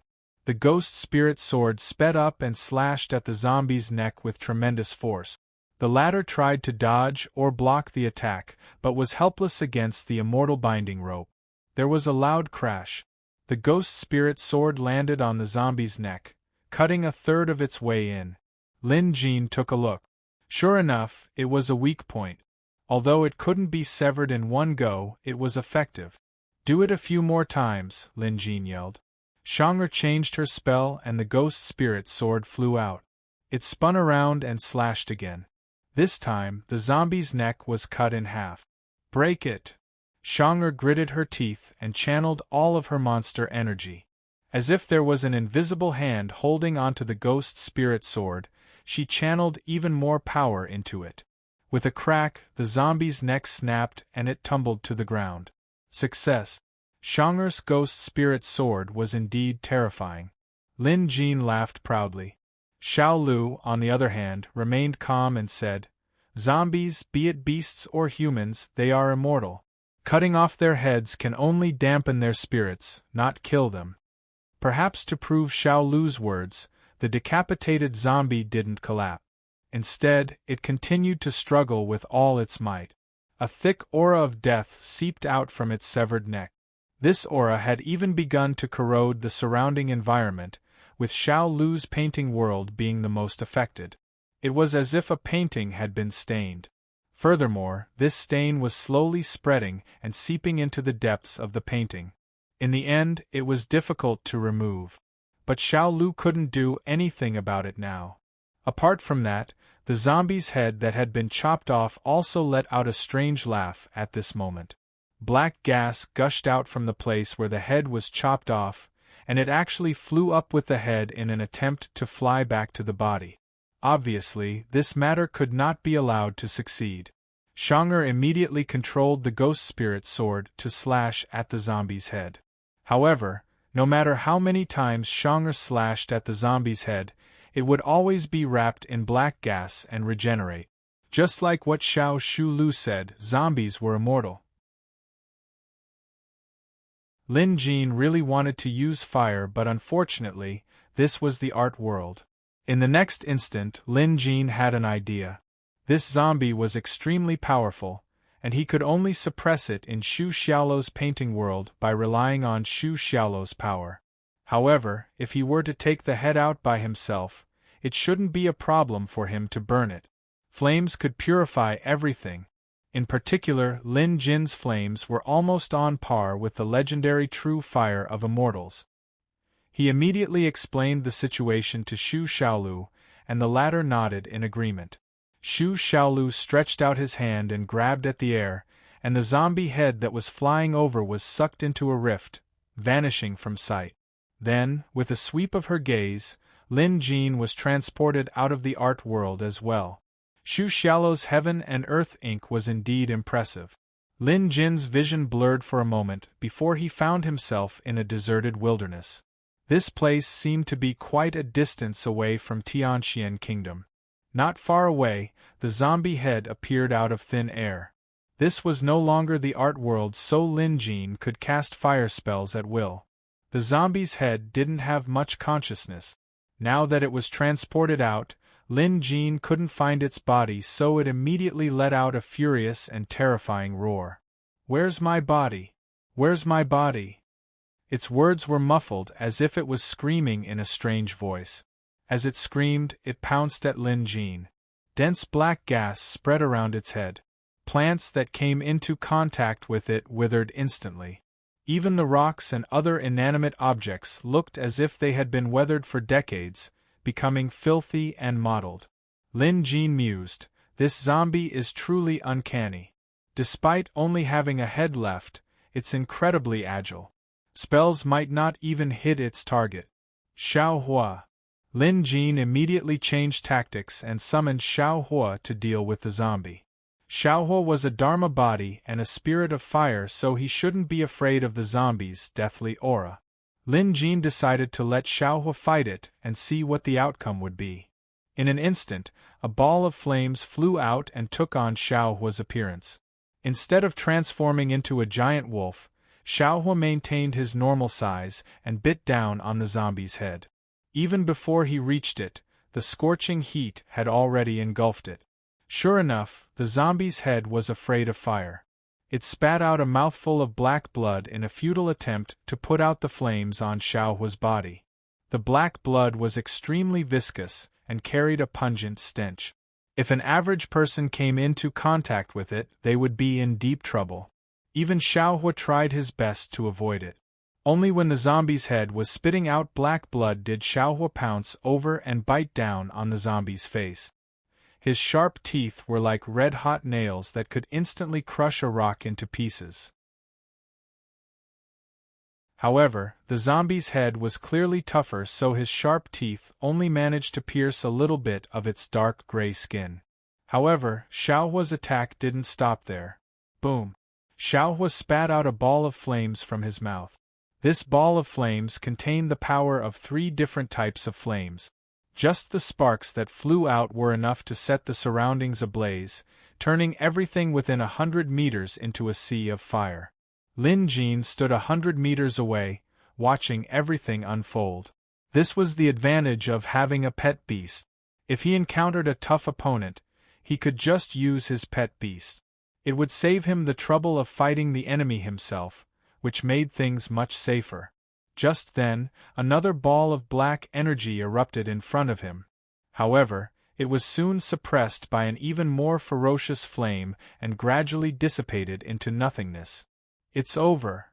Lin Jin could vaguely tell that this battle had come to an end. Xiao Hua was no longer the same as before. He was now an excellent rank 5 pet beast, and his fire attribute was a natural counter to the zombie's aura. Moreover, he wasn't dealing with an entire zombie, but just its head. Hence, Lin Jin didn't think there would be any problems from the start. Although it took a lot of effort, the outcome wouldn't change. That was how it was now. Lin Jin strode into the fire. Thick smoke billowed everywhere and the ground was charred black. There were even sparks and flames in the area. Where Xiao Hua was, the ground had been melted and cooled down again. Hence, stepping on it felt like stepping on glass as cracking sounds could be heard. Lin Jin looked at Xiao Hua as he crushed the remaining skull in his mouth and swallowed it. He ate it. But before he ate it, Lin Jin clearly saw that all that was left of the zombie's head was a burnt skull, and the skull was also incomplete. After Xiao Hua chewed it to pieces and swallowed it, even if it was indestructible, it would still be done for.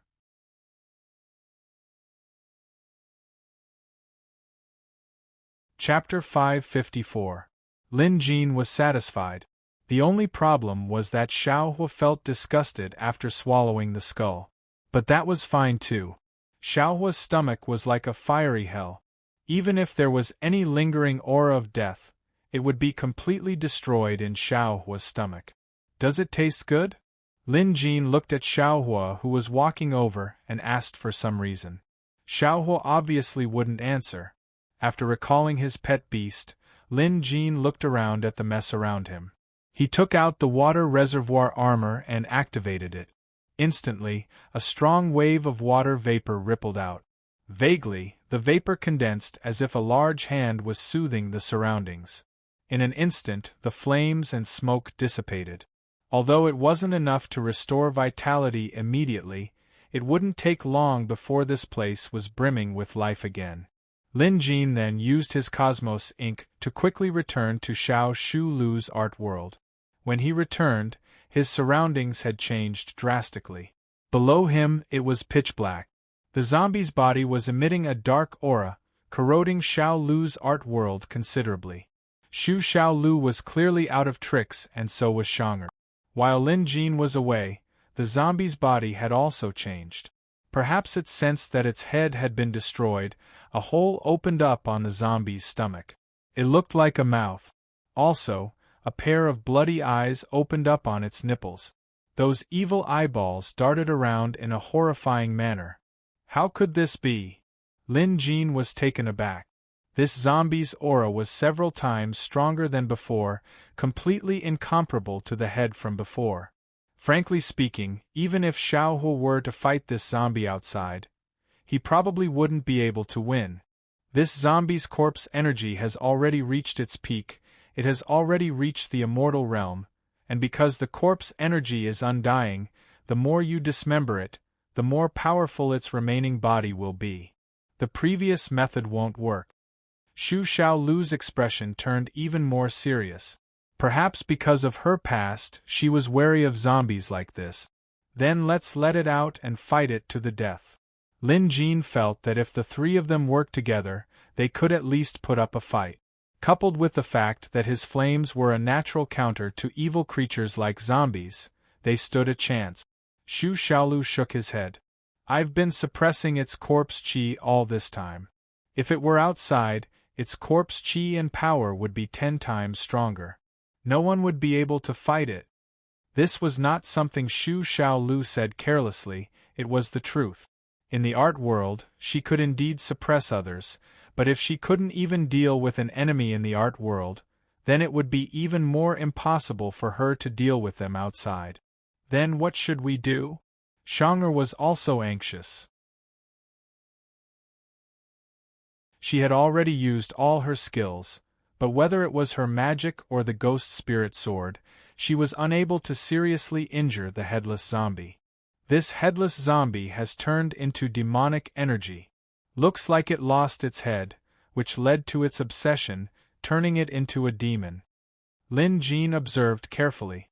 Right after he said that, he had a flash of inspiration. With a flip of his hand, a unique sword appeared in his grasp. This sword was the Demon Slayer from the Museum of Deadly Beasts. The moment the Demon Slayer appeared, it startled the headless zombie below. The pair of eyes on its chest immediately looked up, and the fangs in the mouth, that had been separated from its abdomen, let out a deafening roar. The next instant, the immortal binding rope on its body was freed. This was the first time the immortal binding rope's golden glow was affected by the demonic energy as it dimmed. Lin Jin knew that the headless zombie was now stronger than an average immortal. Even the immortal binding rope couldn't handle it. He quickly recalled the immortal binding rope. This was a true treasure. If he lost it, Lin Jin would be heartbroken. Without the immortal binding rope's restraint, the headless zombie leaped up, bringing with it the ferocious demonic energy. Seeing this, Lin Jin could only give it a try and toss the Demon Slayer out. Shang'er, stab it with this sword! Lin Jin shouted. Shang'er immediately invoked a spell and cast object manipulation, controlling the Demon Slayer to stab the zombie. With a gust of wind, the Demon Slayer instantly pierced the headless zombie's abdomen.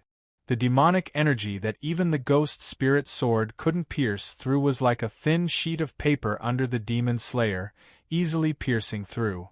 In an instant, the demon slayer pierced through the headless zombie. Then, under Shonger's object manipulation, it came crashing down. With a loud boom, the headless zombie was nailed to the ground by the demon slayer. Strangely enough, after being nailed to the ground by the demon slayer, the headless zombie stopped moving as if it was a real corpse. However, the situation wasn't as simple as it seemed. Lin Jin could tell that the headless zombie was only being suppressed by the demon slayer. If the sword were to be pulled out, it would immediately come back to life. However, being able to suppress it now was a good thing. It's a pity that my painting realm isn't strong enough. If I were stronger, I could trap this headless zombie to death, making it impossible for it to escape. Xu Xiaolu's brows relaxed. She could tell that the danger had been averted. Not only did the demon slayer seal the headless zombie, but it also sealed off the zombie's overflowing demonic energy. Although it wasn't completely destroyed, as long as the demon slayer wasn't pulled out, there shouldn't be a problem. Lin Jin, where did this sword of yours come from? Now that her worries were gone, Xu Xiaolu resumed her innocent questioning mode. She was clearly curious about the demon slayer that could seal this headless zombie. As long as it was something she was curious about, she would find a way to get her hands on it. Lin Jin knew this very well. Don't even think about it. Even I can't retrieve it. If I do, it'll be the same as unsealing this headless zombie. Lin Jin shrugged, expressing his helplessness. Come to think of it, his heart ached. This was the museum's demon slayer. If he were to use it to seal this headless zombie, what would he do if he ran into a demon in the future? However, there was no helping it. He could only take it one step at a time. For the time being, this headless zombie could only be sealed in Xu Xiaolu's painting realm. Naturally, Xu Xiaolu and Shonger began asking about this headless zombie's origins. Lin Jin suddenly remembered that there was another door in the visitation hall that hadn't been opened yet. If there was another zombie in that door, things would get troublesome. At the thought of this, his expression darkened. Lin Jin clearly knew that with their current strength, sealing one immortal-level zombie was already their limit. They wouldn't be able to handle another one. They only had one demon slayer, no more. But just because they couldn't handle it didn't mean they couldn't check it out. Moreover, Lin Jin remembered the mysterious door and silhouette when he pushed open door number 3. Someone was obviously trying to release the zombie in door number 3, but Lin Jin was one step ahead of them. Would that person attack the thing in door number 2? That was hard to say.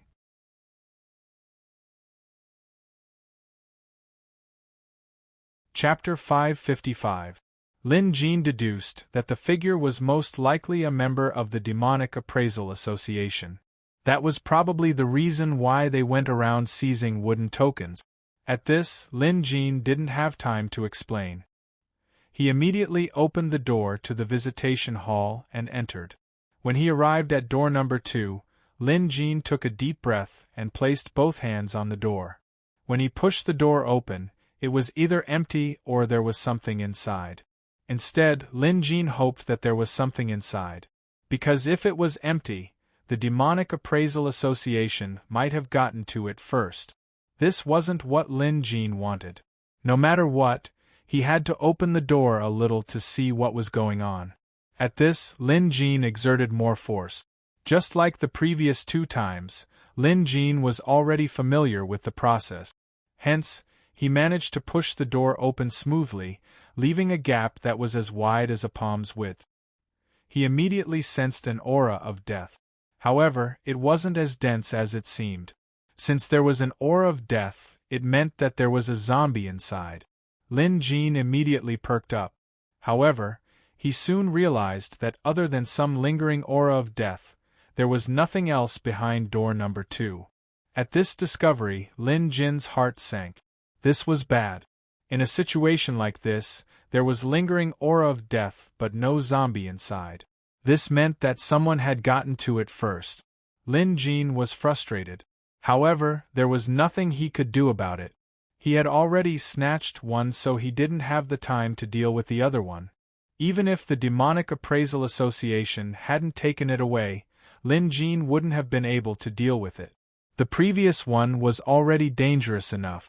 If there was another one, something bad would definitely happen. Hence, despite his reluctance, this was inevitable. This made Lin Jin wary. The Demonic Appraisal Association had taken away the zombie behind door number 2, and they had suffered a great loss at door number 3.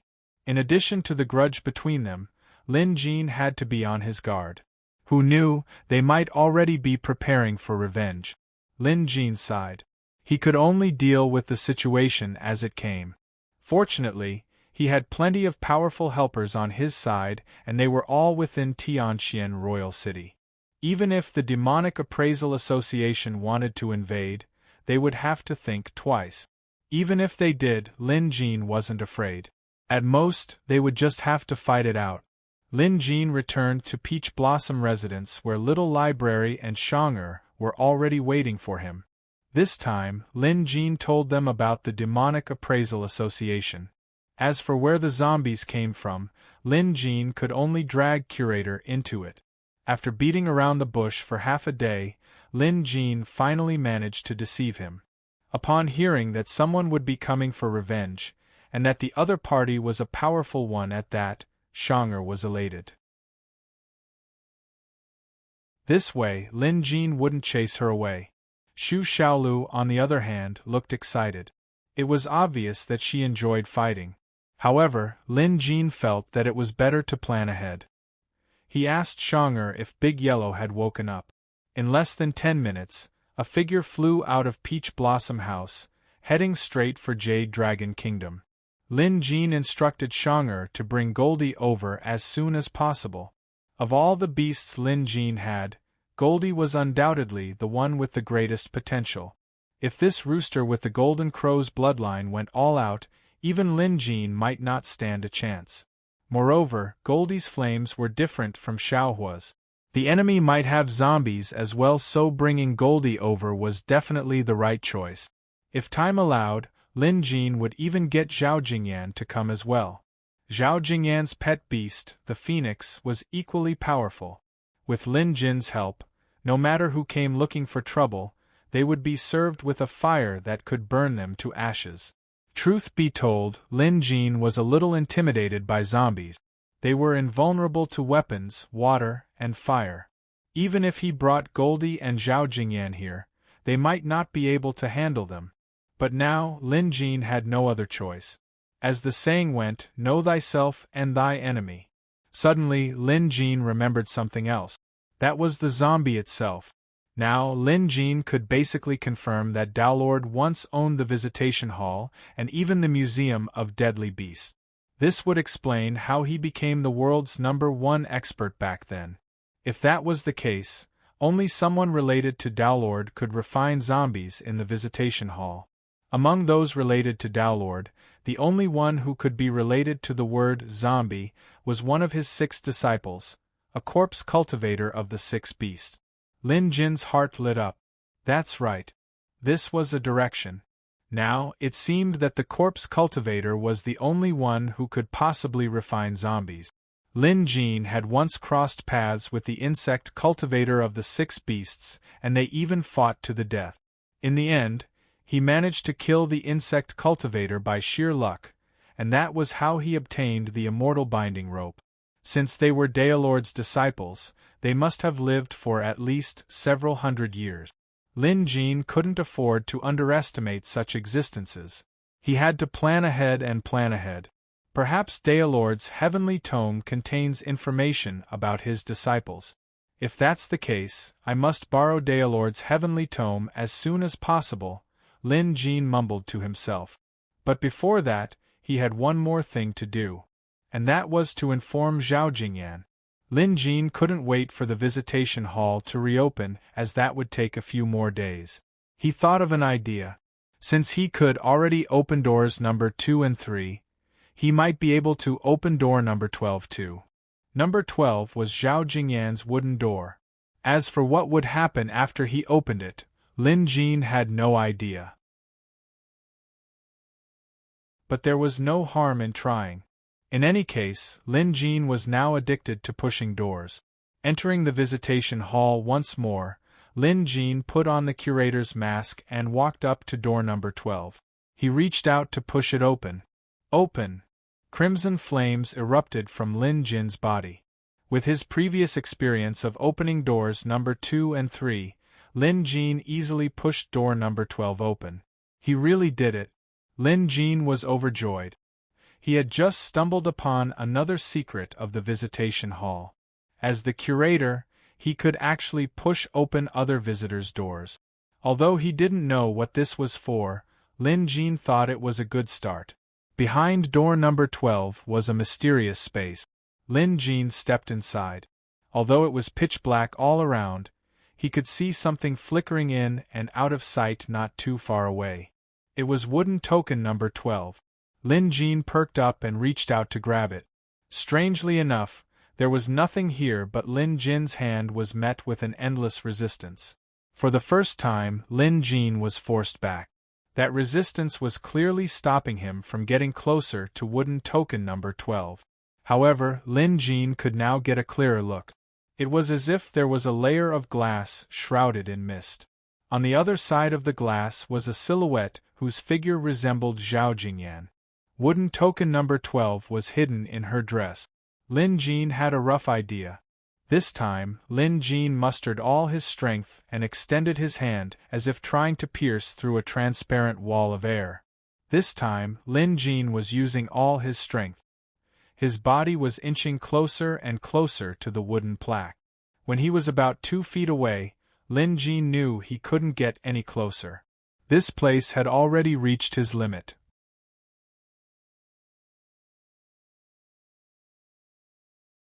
Chapter 556. But at this distance, Lin Jin didn't know if he could contact Zhao Jingyan. Fortunately, he could vaguely see Zhao Jingyan's situation from here. She seemed to be in a large hall with many corpses around her. It seemed like a huge battle had taken place here not too long ago. Lin Jin recalled that Zhao Jingyan had been attacking Phoenix Palace to reclaim her position as their great commander. She had obviously been trying to do so all this while. Lin Jin wondered if she had succeeded. Lin Jin felt a little guilty for not being of much help in this matter. But on second thought, it wasn't as if he hadn't helped at all. Allowing Zhao Jingyan's phoenix to rise from the ashes was the biggest favor he could offer her. Without this, Zhao Jingyan couldn't have retaliated. Lin Jin couldn't hold on much longer in this situation, so he tried using the curator's voice. Zhao Jingyan, if you can hear me, please come to Tianxian City within 3 days. I need your help. Lin Jin repeated this a few times. Then, he noticed Zhao Jingyan looking around in surprise through her hazy state. He knew that she had heard him. It's good that you heard it. Unable to withstand the pressure, Lin Jin had no choice but to retreat out of door number 12. It wasn't until he was outside that the pressure disappeared. Lin Jin panted heavily. Truth be told, this was a sign that his strength had improved. Had it been before, he might not even be able to push open a wooden door, let alone resist this overwhelming pressure. This also meant that Lin Jin's strength had improved by leaps and bounds. Pushing open the wooden door and contacting the visitors was Lin Jin's biggest discovery today. If he had to deal with existences like the Zombie Cultivator and the Demonic Appraisal Association among the visitors, only Zhao Jingyan could be of help. As for the others, after giving it some thought, Lin Jin decided not to involve them. This wasn't an enemy on the level of an intermediate country. A rank 4 pet beast wouldn't be able to deal with them. At this point, only a rank 5 pet beast or above could join the fray. Lin Jin believed that Zhao Jingyan would rush over as soon as she heard the news. Just as Lin Jin expected, Zhao Jingyan was currently in Phoenix Palace's main hall. She had just joined forces with some of her loyal subordinates to launch a counterattack against Phoenix Palace. After several days of battle, she finally achieved her long-cherished wish of reclaiming Phoenix Palace. This battle could be said to be world-shaking. Quite a number of countries were affected as well. Zhao Jingyan's success this time wasn't only due to her rapid growth in strength and the fact that she had a rank 5 Nirvana Phoenix as her pet beast. It was also because she had obtained the support of several hidden elders within the Phoenix Palace. Originally, in Zhao Jingyan's eyes, these reclusive elders were already dead. She didn't expect them to still be alive. If it weren't for the help of these elders, it would have taken Zhao Jingyan a long time to regain her position as Great Commander. Many people had died in this battle. However, there was nothing she could do about it. Who asked those people to be so obstinate? Zhao Jingyan had no choice but to start a massacre. In this battle, everyone witnessed the terror of Zhao Jingyan's rank 5 Phoenix pet beast. Later, Zhao Jingyan found out that the reason the secluded elders of Phoenix Palace were willing to help her was because they saw her Phoenix pet beast after it underwent nirvana. According to the elders, only a phoenix that had undergone nirvana would be the true Phoenix god, and only then would it be qualified to lead Phoenix Palace. In short, Zhao Jingyan had obtained her wish this time. She had unified the Phoenix Palace and killed off all those who had betrayed her. Just then, she heard the curator's voice. At first, Zhao Jingyan thought she had misheard. This wasn't the visitation hall, so how could she have heard the curator's voice? However, the voice came again. This time, she was sure she had heard it. It wasn't an illusion. "Great Commander, what's wrong?" a female officer asked softly. Zhao Jingyan shook her head, then asked the officer, "Did you hear something just now?" The officer shook her head. Clearly, only Zhao Jingyan could hear this voice. She looked surprised. Just then, an old woman walked over. She couldn't tell her age, but she was at least 100 years old. This old woman was a reclusive elder of Phoenix Palace. Her strength was outstanding and she also had a rank 5 pet beast. "Great Commander!" The old woman walked over with a smile. Zhao Jingyan hurriedly bowed. "Elder Phoenix Feather, you've pacified the rebellion, but Phoenix Palace has suffered a great loss and needs to recuperate. During this time, Great Commander must oversee Phoenix Palace," Elder Phoenix Feather said. Zhao Jingyan's heart sank at this. She had heard it clearly. The curator must have used some kind of long-distance voice transmission to tell her to hurry to Tianxian City as soon as possible. If it was anything else, Zhao Jingyan would have ignored it. But since the curator had summoned her, she had to go. There was no doubt about that. Hence, Zhao Jingyan told the others that she had to leave immediately. "How can we do that?" Elder Phoenix Feather was immediately unhappy. She had just said that Zhao Jingyan couldn't go anywhere during this period of time and had to oversee Phoenix Palace. Now, the other party wanted to leave immediately and even wanted to go to Skyjade Royal City. Of course, she wouldn't agree. "That won't do, Great Commander. You have to know your priorities. Phoenix Palace has suffered a great loss and needs you to oversee it.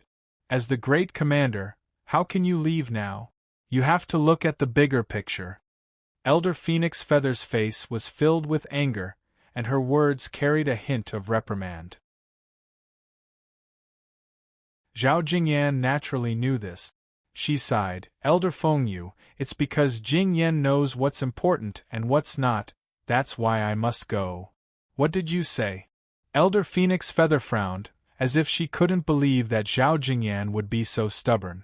"No, in short, no matter how big the matter is, it's not as big as Phoenix Palace's." Elder Phoenix Feather was clearly determined to not allow Zhao Jingyan to leave. At this time, another old woman walked over. Relatively speaking, although this old woman had a head full of white hair, her posture was still tall and straight. She wore a fiery feather robe and looked very powerful. "What's the matter?" It was obvious that this old woman had also heard the noise and walked over to ask. Zhao Jingyan saw this and quickly bowed. "Elder Huiyu." It was obvious that she was also one of the hidden elders of Phoenix Palace, and her status was even higher. This time, it could be said that Hui Yu and Elder Feng Yu had helped Zhao Jingyan a lot for being able to counterattack and reclaim the position of Great Commander. If it wasn't for these two hidden elders, it would have been impossible for her to return so easily. Moreover, in terms of status and experience, these two were her seniors, so they deserved to be respected. Zhao Jingyan explained the situation to the two elders in detail, then said, "Elders, Jingyan knows that Phoenix Palace needs to recuperate and can't do without me, the Great Commander. However, I owe Curator a debt of gratitude. If it weren't for Curator, my pet beast wouldn't have been reborn. Since Curator summoned me this time, Jingyan must go and help."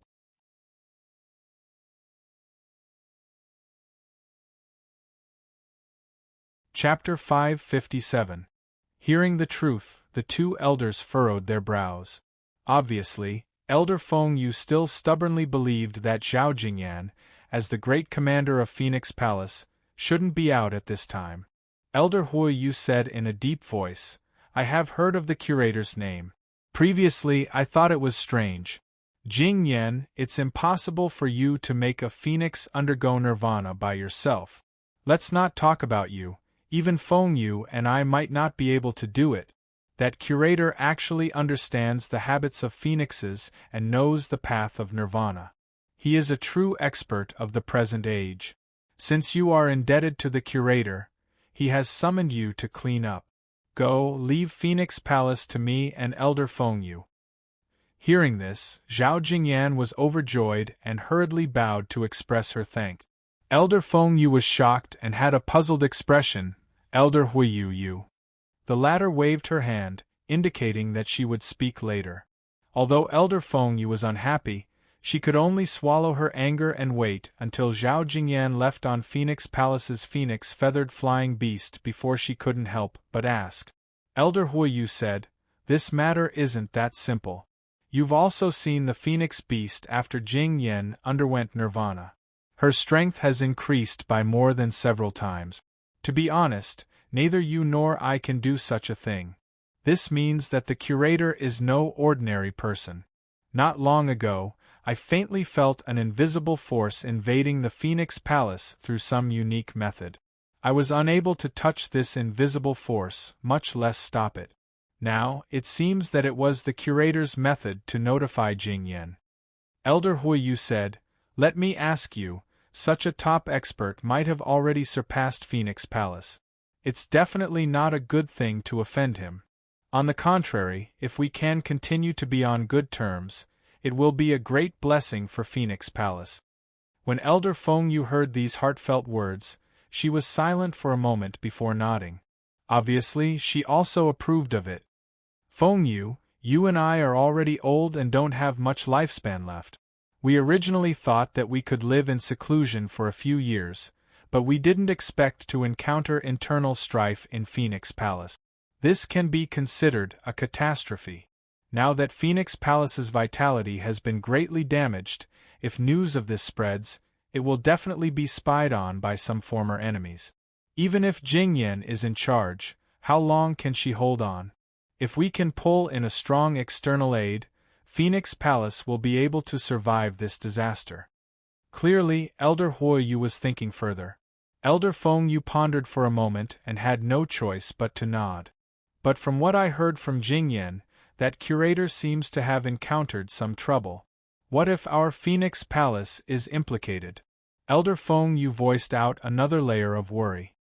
"That's fate. You can't have all the good things.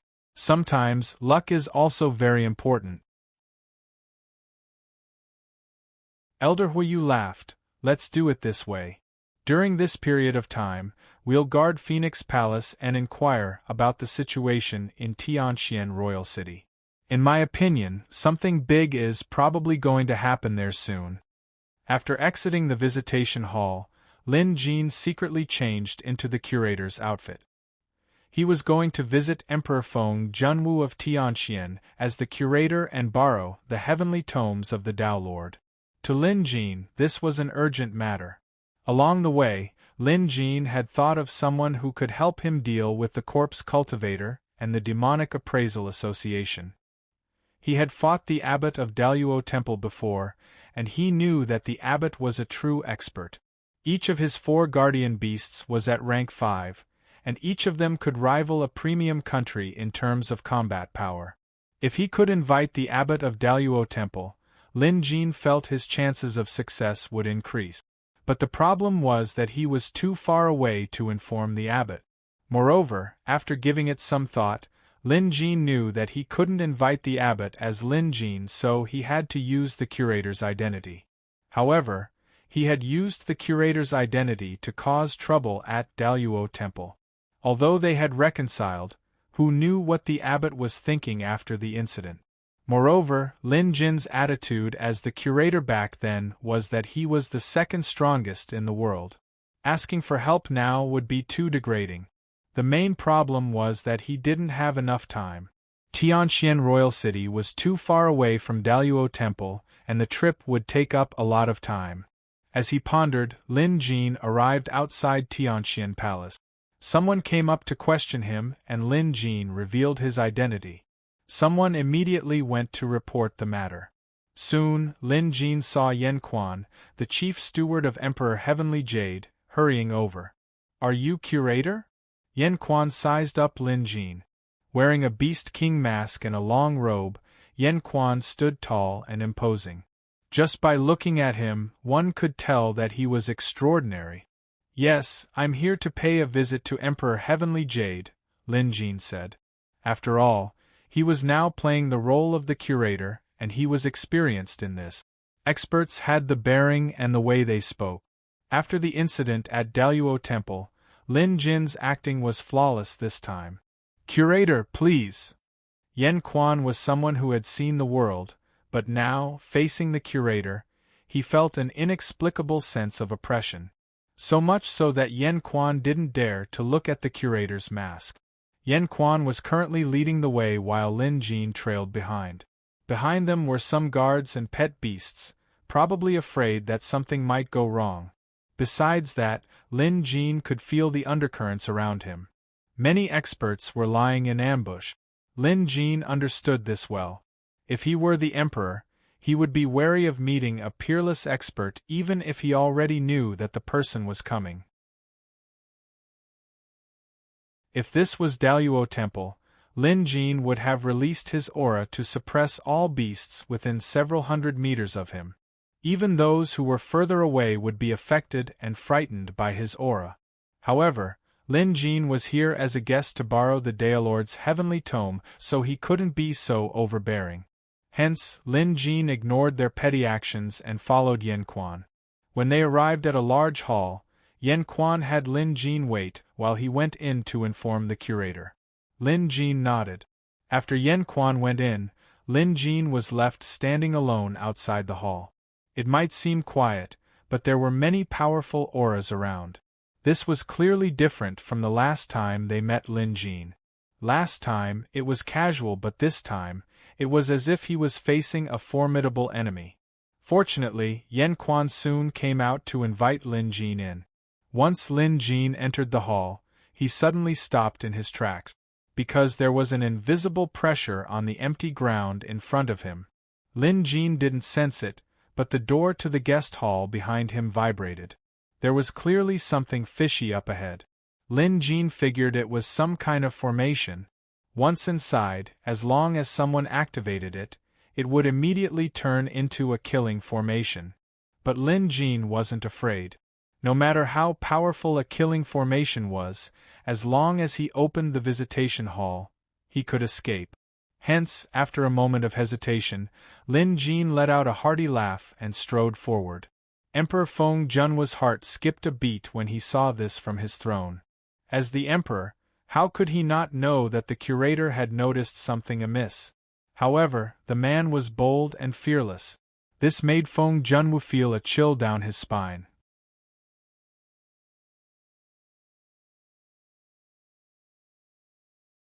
Chapter 558. However, he was the emperor of a premium country after all. Even if a landslide were to happen, he wouldn't show any signs of fear.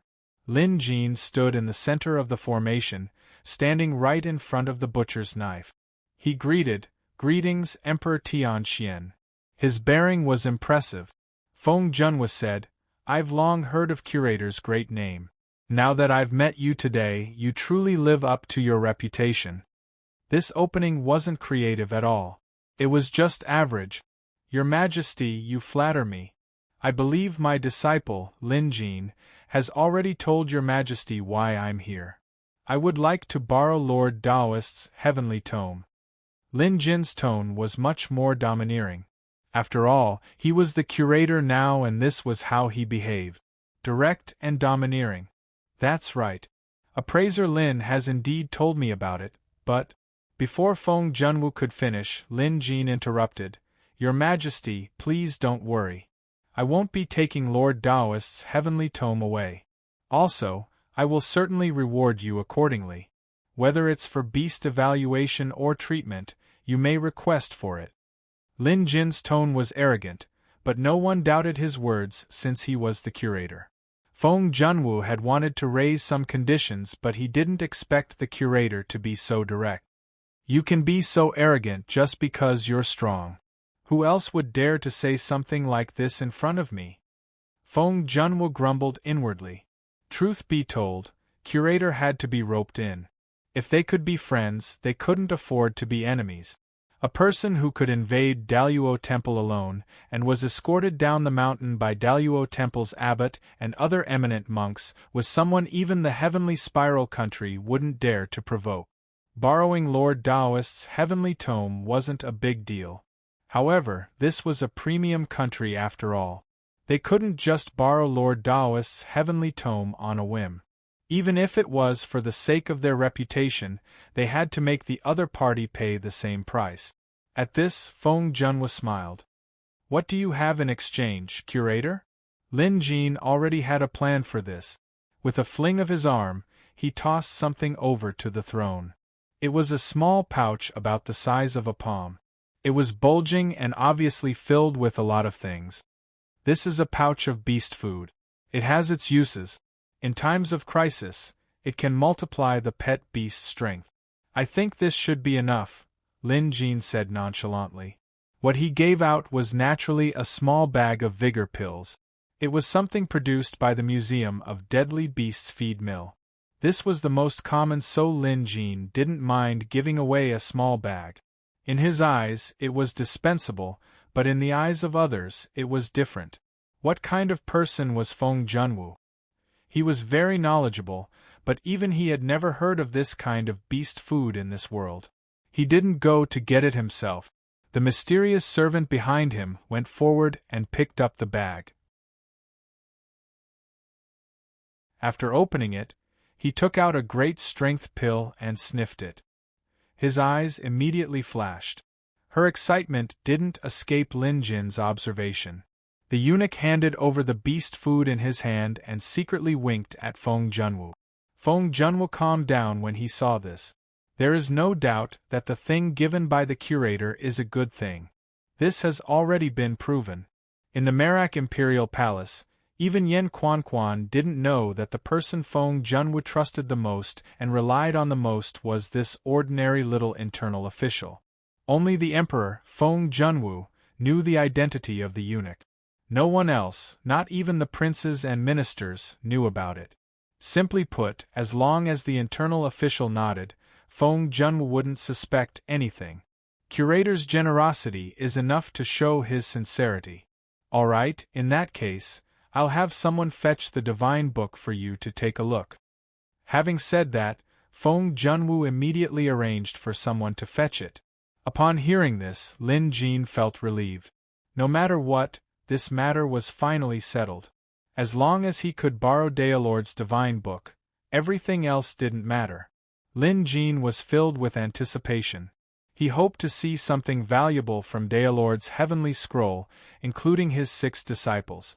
After all, Lin Jin was sure that the corpse cultivators and the demonic appraisal association would come to wreak havoc. But before that, it would be good to know more about them. After a long while, the internal official finally returned with a scroll. It was so huge that it had to be carried on a tray. Just the width of the scroll itself was over 5 feet. It looked like a scroll prepared for a giant. It was also very heavy, probably at least a few hundred caddies. Yet, the internal official could carry it alone and come all the way here. This alone proved that he was no ordinary person. Lin Jin knew this very well. The internal official was a humanoid monster, probably at the peak of rank 5. His original form wasn't simple either. Instead of a wild beast, he was an old black tortoise. His abilities and cultivation level were definitely much higher than Shang'er's. Perhaps this old black tortoise was the true guardian beast of Heavenly Spiral country. It was no wonder Emperor Heavenly Spiral would always seek the internal official's hints before anything else. However, Lin Jin had no intention of pointing it out. This was someone else's business. He just had to finish reading Daelord's divine book in the remaining time. Ha ha ha, Curator, this is Daelord's divine book. It's Heavenly Spiral's most valuable treasure. Curator, you can read it in this hall. You can even read it for a few days, Feng Junwu said with a smile. Clearly, he had no intention of leaving. What a joke. This was Daelord's divine book. It wasn't that Feng Junwu was worried that Curator would snatch it away. He just wanted to know what was written inside. This item had been in the vault for hundreds of years, and no one had been able to understand the words written on it. Feng Junwu knew very well what kind of person Daelord was. He was the world's #1 expert several hundred years ago, and no one could defeat him. However, Daelord had an eccentric personality, and people knew very little about him. They didn't even know what Daelord looked like. All they knew was that he was wearing a mask with the word Dao. Just how eccentric was this Daelord? The words he used were never seen before in this world. There were many things left behind by Daelord, but the problem was that Lin Jin couldn't understand most of them. As Emperor Heavenly Spiral, Feng Junwu could gather talents from all over the world. He had tried to decipher Daelord's words before, but none of his attempts succeeded. In fact, when Lin Jin heard that Curator wanted to borrow Daelord's divine book, his first reaction was to wonder if Daelord could understand it. However, Curator never raised any questions about whether Daelord could understand it. It was as if Daelord could. Although Feng Junwu was curious, he didn't ask. Whether or not Daelord could understand it, he would find out soon enough. By then, Daelord's divine book was placed in front of him. He was excited. One of his goals for coming to Heavenly Spiral Nation was to become a rank 4 beast appraiser, which he had achieved. The other goal was to borrow Daelord's divine book. Now, Daelord's divine book was right in front of him. How could he not be excited?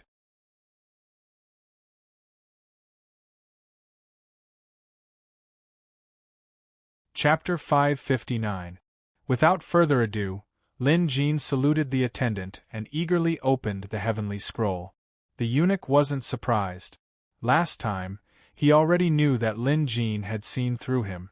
Today, it was Lin Jin's master, the legendary curator who could make Daluo Temple bow down to him. If his disciple could see through him, how could his master not? Since that's the case, I'll just return the gesture. The attendant didn't leave.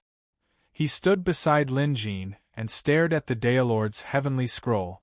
Like Feng Junwu, it was also curious.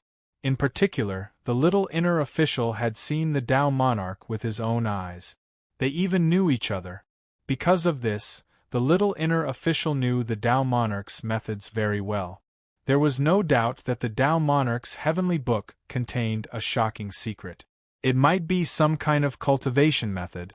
Unfortunately, it hadn't made any progress despite many years of research. The curator seemed to be able to understand the heavenly tomes he borrowed this time, so of course he wouldn't miss this opportunity. Lin Jin didn't care about Feng Junwu and the eunuch. He opened the scroll and saw the familiar handwriting. A Daelord's heavenly scroll. Sure enough, it was written by a Daelord because it was a language Lin Jin was familiar with. Soon, Lin Jin was immersed in it. Without a doubt, this Daelord's heavenly scroll didn't disappoint Lin Jin. It contained almost all the information he wanted to know. In fact, there were some that he hadn't thought of before. Lin Jin was mesmerized by the sight. This made the attendant beside him and Feng Junwu, who was already walking over, anxious. Both of them had doubted whether the curator could understand the strange words on the Dailord's heavenly book. From the looks of it now, this suspicion was no longer valid. The curator must be able to understand it. Otherwise, he wouldn't be so engrossed in it. There was no way he could fake it, and there was no need for him to do so. The curator could understand it. At the thought of this, the two of them felt like cats scratching an itch in their hearts. Their curiosity had reached its peak. Lin Jin didn't notice them at all. The Dailord's celestial tome contained far too much information. In truth, most of them were autobiographies. The Dailord was telling his own story. It was no exaggeration to say that the Dao monarch's writing style was not bad. Just reading this autobiography was like reading a fantasy novel. Some parts were very exciting. Just as Lin Jin expected, the Dailord was just like him, an unlucky transmigrator. Therefore, even if he hadn't seen this person with his own eyes, he still felt a sense of familiarity. This was the charm of being from the same hometown. Just like him, when the Dailord first arrived in this world, he was also a nobody. However, the Dailord was bound to rise to prominence because, just like him, he once owned the Museum of Deadly Beasts. Previously, this was just Lin Jin's conjecture. But after reading the contents of Dailord's heavenly scroll, it was confirmed. This made Lin Jin even more curious about what the heavenly scroll was talking about. Truth be told, Lin Jin felt like the path he was taking now was pretty much the same as Daoist Lord back then. If everything went smoothly, it would only take him a few years to become a legendary expert like Daoist Lord back then, or even surpass him. But a figure like the Dailord had still perished in the end. This was an extremely unpleasant feeling. This heavenly tome of the Dao Lord had been written when the Dao Lord was nearing the end of his lifespan. From the lines, one could see the unwillingness in the Dao Lord's heart at that time. For some reason, Lin Jin felt like he was looking at himself. It was as if he would have to walk the path of a Dao Lord all over again. This was clearly not what Lin Jin wanted to see. Since he was going to be reborn, he had to be perfect. Especially after learning about the immortal path, he had to seek the pinnacle of cultivation. Back then, Dailord had done the same. However, when he reached the immortal realm and wanted to eliminate demons like Patriarch Xuepao, he accidentally revealed his immortal realm and was ambushed by a rank 9 immortal devouring beast. Although Dailord was strong enough to withstand the attack, he was gravely injured and his lifespan was reduced sharply. In the end, he died of depression. Lin Jin knew he would walk down this path if nothing went wrong. The only difference was that he had learned his lesson from the past. Dailord had left an inscription on the painting of the immortal devouring beast. To fight this beast, an immortal realm was far from enough. A rank 9 pet beast was required. This was the physique left behind by Dailord. Lin Jin felt like he had to work harder on this. Xiaohuo was now rank 5, so he had to think of a way to promote him to rank 6. To others, upgrading from rank 5 to rank 6 was almost impossible, but Lin Jin had a way to do it. Although it was difficult, as long as there was a way, it was achievable. Dailord's heavenly scroll didn't stop there. Other than the content of his autobiography, the heavenly scroll also recorded many things, including Dailord's old friends and acquaintances, as well as his enemies. Reading these things was exhilarating. Just like how the heavenly scroll described some of Dailord's female friends back in the day, it was an eyesore. Lin Jin was reading intently, unaware of the passage of time. A few hours had passed since he started reading. Feng Junwu and the eunuch were quite anxious during this time.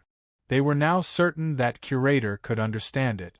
They wanted to ask, but seeing how focused the curator was, they couldn't bring themselves to ask. These few hours had been torturous. During this time, the second and third princes, Feng Zishan and Feng Ziqian, came to pay their respects.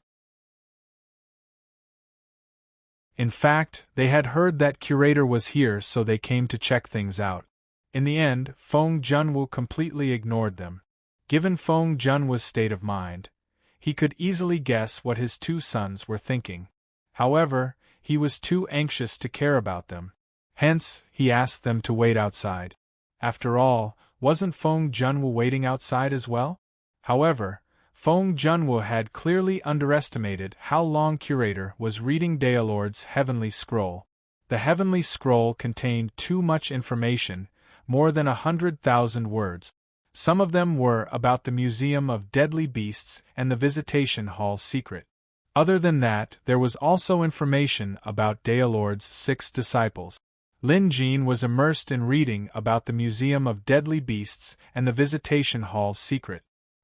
He pondered them over and over again, even sending his psyche into the museum to verify them.